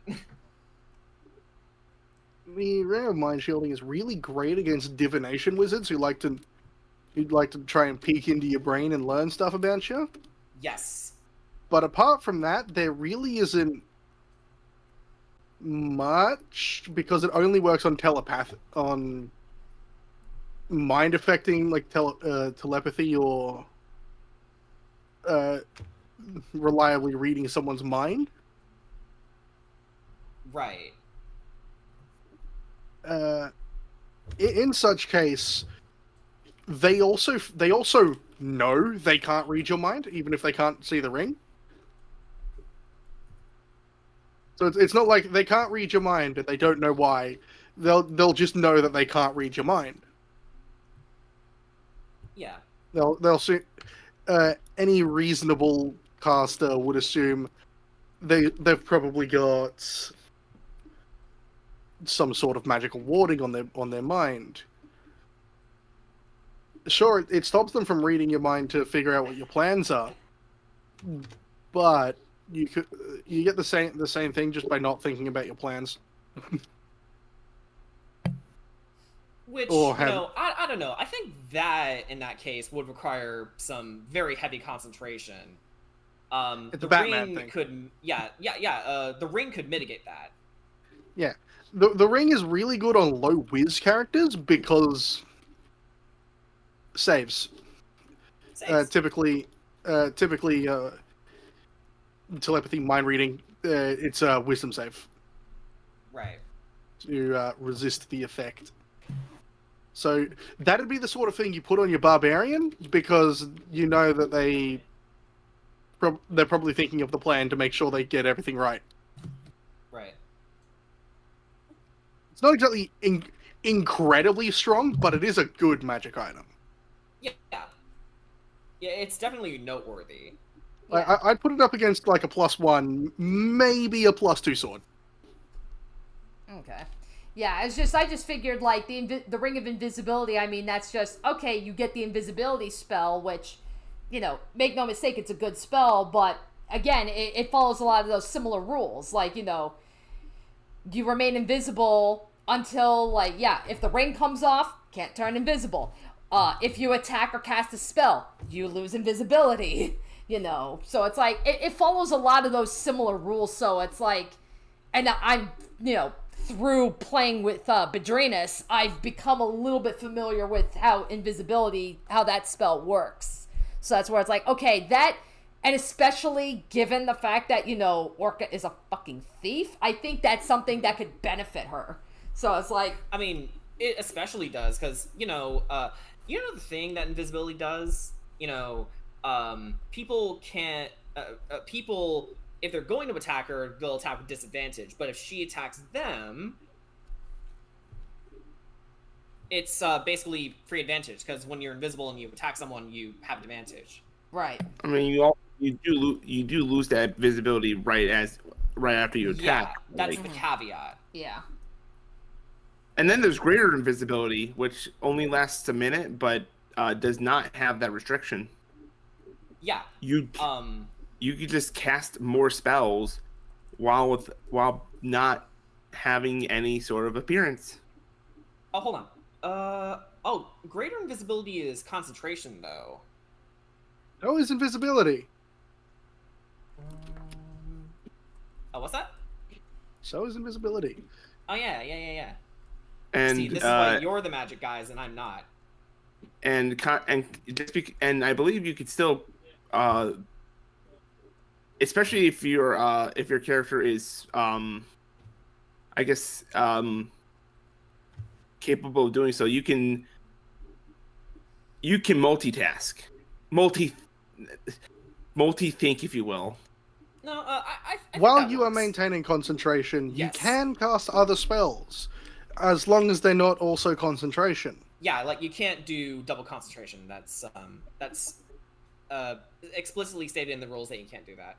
Yeah. But also, as a free action, you can just drop concentration on something if you want the spell to end, Yes. as I weaponized against you during the snowball fight.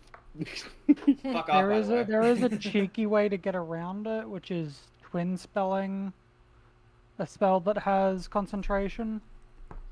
And in that's why that if sorcerers I are were useful. to, yeah, if I were to twin spell like Hex, for instance, then I've got Hex on 2 different things, and I can still, as a bonus action, if one of them's dead, move the Hex to the next person, and still have 2 hexes active, and just keep Man. hexes moving across the battlefield.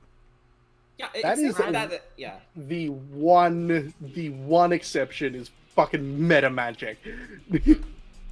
Ooh, shadow music. Yep. Topical considering whose year this is. Fucking meta This- magic. This is actually my favorite, one of my favorite stage themes from this game. Yeah, that's where it's like, I know we love to bitch and moan about the game, but there were some good music tracks that came out of that Shadow game. the Hedgehog was a Yeah. great game. I don't know why people bitch about it. I think it's boring, and that's I worse found it than really bad. fun. I didn't like it.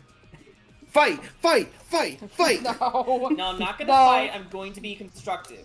It's like, Um, no, we're not. Yeah, we're not gonna kill each other over Shadow the No. fucking Hedgehog. Not on my watch.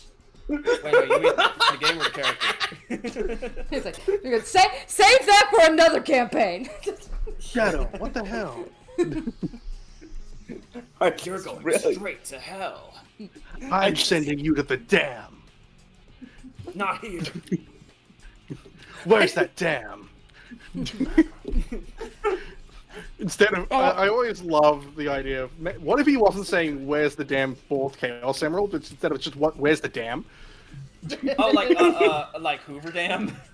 Where's that dam? Oh, there it is. There's the dam. I found it. The Hoover Dam. Bring Jason Griffith back. Just remember, Shadow. guys. He's so much better. Remember, guys, Shadow the Hedgehog is it's just Sonic with an Uzi. Don't worry about it. I Don't worry mean, about he it. could have Keanu. used his. Honestly, I think he should have used his chaos powers. That would have been so much cooler. He's the ultimate life form. Why isn't he It would have using been Chaos Spear? infinitely cooler than You an can Uzi. use your chaos. You can use a couple chaos powers if you get the emeralds. I mean, Chaos Control and Chaos Blast, but Black Knight had the best chaos ability ever. Don't at me. Chaos Punishment. Black Knight Yep. also has the worst final Yeah. boss of all Also, of the Sonic games combined. Mm. Fight me. To go back Somebody hasn't to, played 06. Yeah, to go back to I haven't. Chaos Punishment, though, can we just applaud Jason Griffith's delivery and how fucking feral he sounds? And He's like, dude's out for blood, and I love it. he's looking in a direction. And he sees an enemy, a single guy, and the one thought that goes through his brain is, "This one dies. This one doesn't just die. This one is deleted. Yeah, hence Chaos Punishment! Chaos punishment. Chaos Swiss roll." Sonic Shorts was so fucking good. Oh, this is delicious. Thanks, Bison.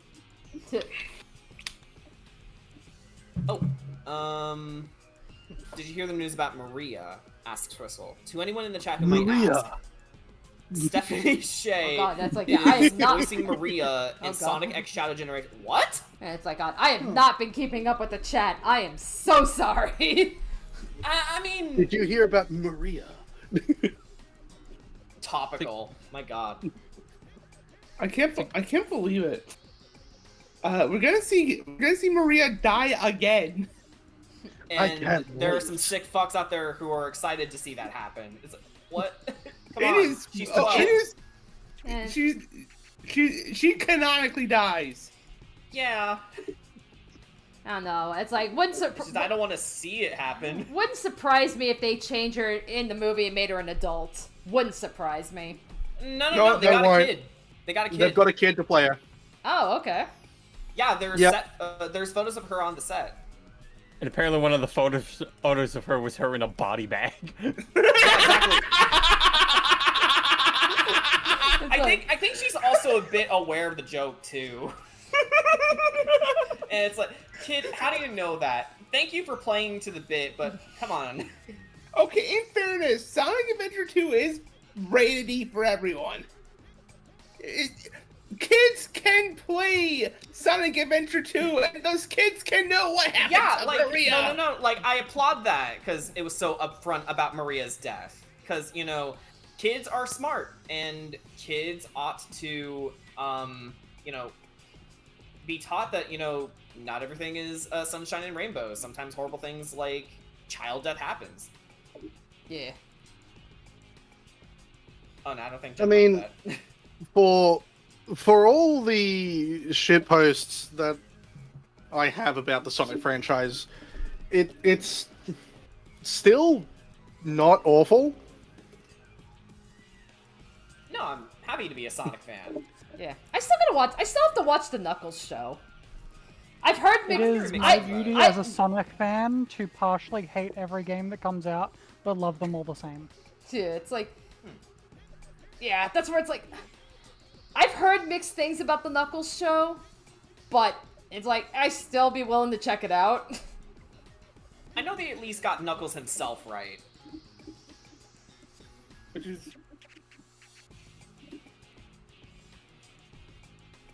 No shit. That is still saying more than like I don't know. Considering even the games can sometimes get like characterization wrong. Sonic Frontiers is the golden standard. I will not say otherwise. I wasn't saying Sonic and Frontiers did it wrong. I'm just saying like No, I was saying it got it right. We can say Lost World got it wrong. Yeah. Fuck you, Lost World. Fuck you for what you did to Tails. You made him a jerk. So, point is, it's nice to see they still got Knuckles right, for what it's worth. Yeah. My nipples the enchilada. Oh god. You know, I think we need to stop talking about Sonic now. One of us is probably. Alrighty. Anywho, I know that's right. It's like I'm trying to think. Like, I mean, we've pretty much gone over a lot of things. So I mean, is there? I don't know. Like, is there any other questions or anything else you guys want to talk about? I mean, I think we got our bases covered. What do you guys think, though? I am very excited for even though obviously we can't do the next session in 2 weeks because of MomoCon. I'm still excited for the next session in general. I can't wait to show you what Danny and I have been cooking. Yes. It's gonna be fun. I know me, Canvas, and Danny are gonna be cooking pretty soon. Yeah. Lots of fun shit. Alright. Though, in the immediate future, I guess we can talk about this. This Saturday, we're still playing Curse of Strahd, so definitely tune in as Kira and Mimi and Ark and Suko face off against a gigantic mutant werewolf creature, and see how that plot unfolds. Their plot on that side of the world. So yeah, get ready to get prepare to get scared. Prepare to go. I'm gonna disappear. I've got some things I need to do. Alright. Bye bye. Alright, Alright. we'll just do this then. Alright. You know who makes that sound? Who? Fucking Hoopa.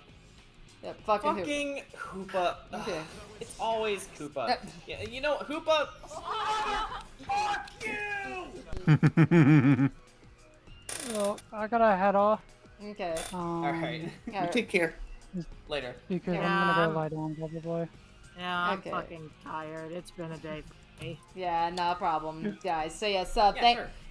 thank you everybody for joining us. Hope you all had fun. Hope you had a nice little recap there. And yeah, we will see you. At least as far as Strixhaven goes, we will see you next month. So that should be June 11th, if I'm doing my math right. Yes. Yeah, so June 11th, Strixhaven comes back. Or June 12th if you're in Australia. Yeah. What you call it? Yes. What you call it? Curse of Strahd this Saturday. 2 weeks from now, that week. No Strixhaven, no Ravnica, and then we pick up from there. So I'll take that off the schedule. Yeah. And then I know we had mentioned we're possibly thinking of maybe doing a one-shot. If we do go through with it, I will be sure to let you guys know on my Twitter. And yeah, that's pretty much it. So hope you guys all have a good evening, and we'll see you later. All right. Bye-bye. Later. Bye. Bye-bye. That's impressive.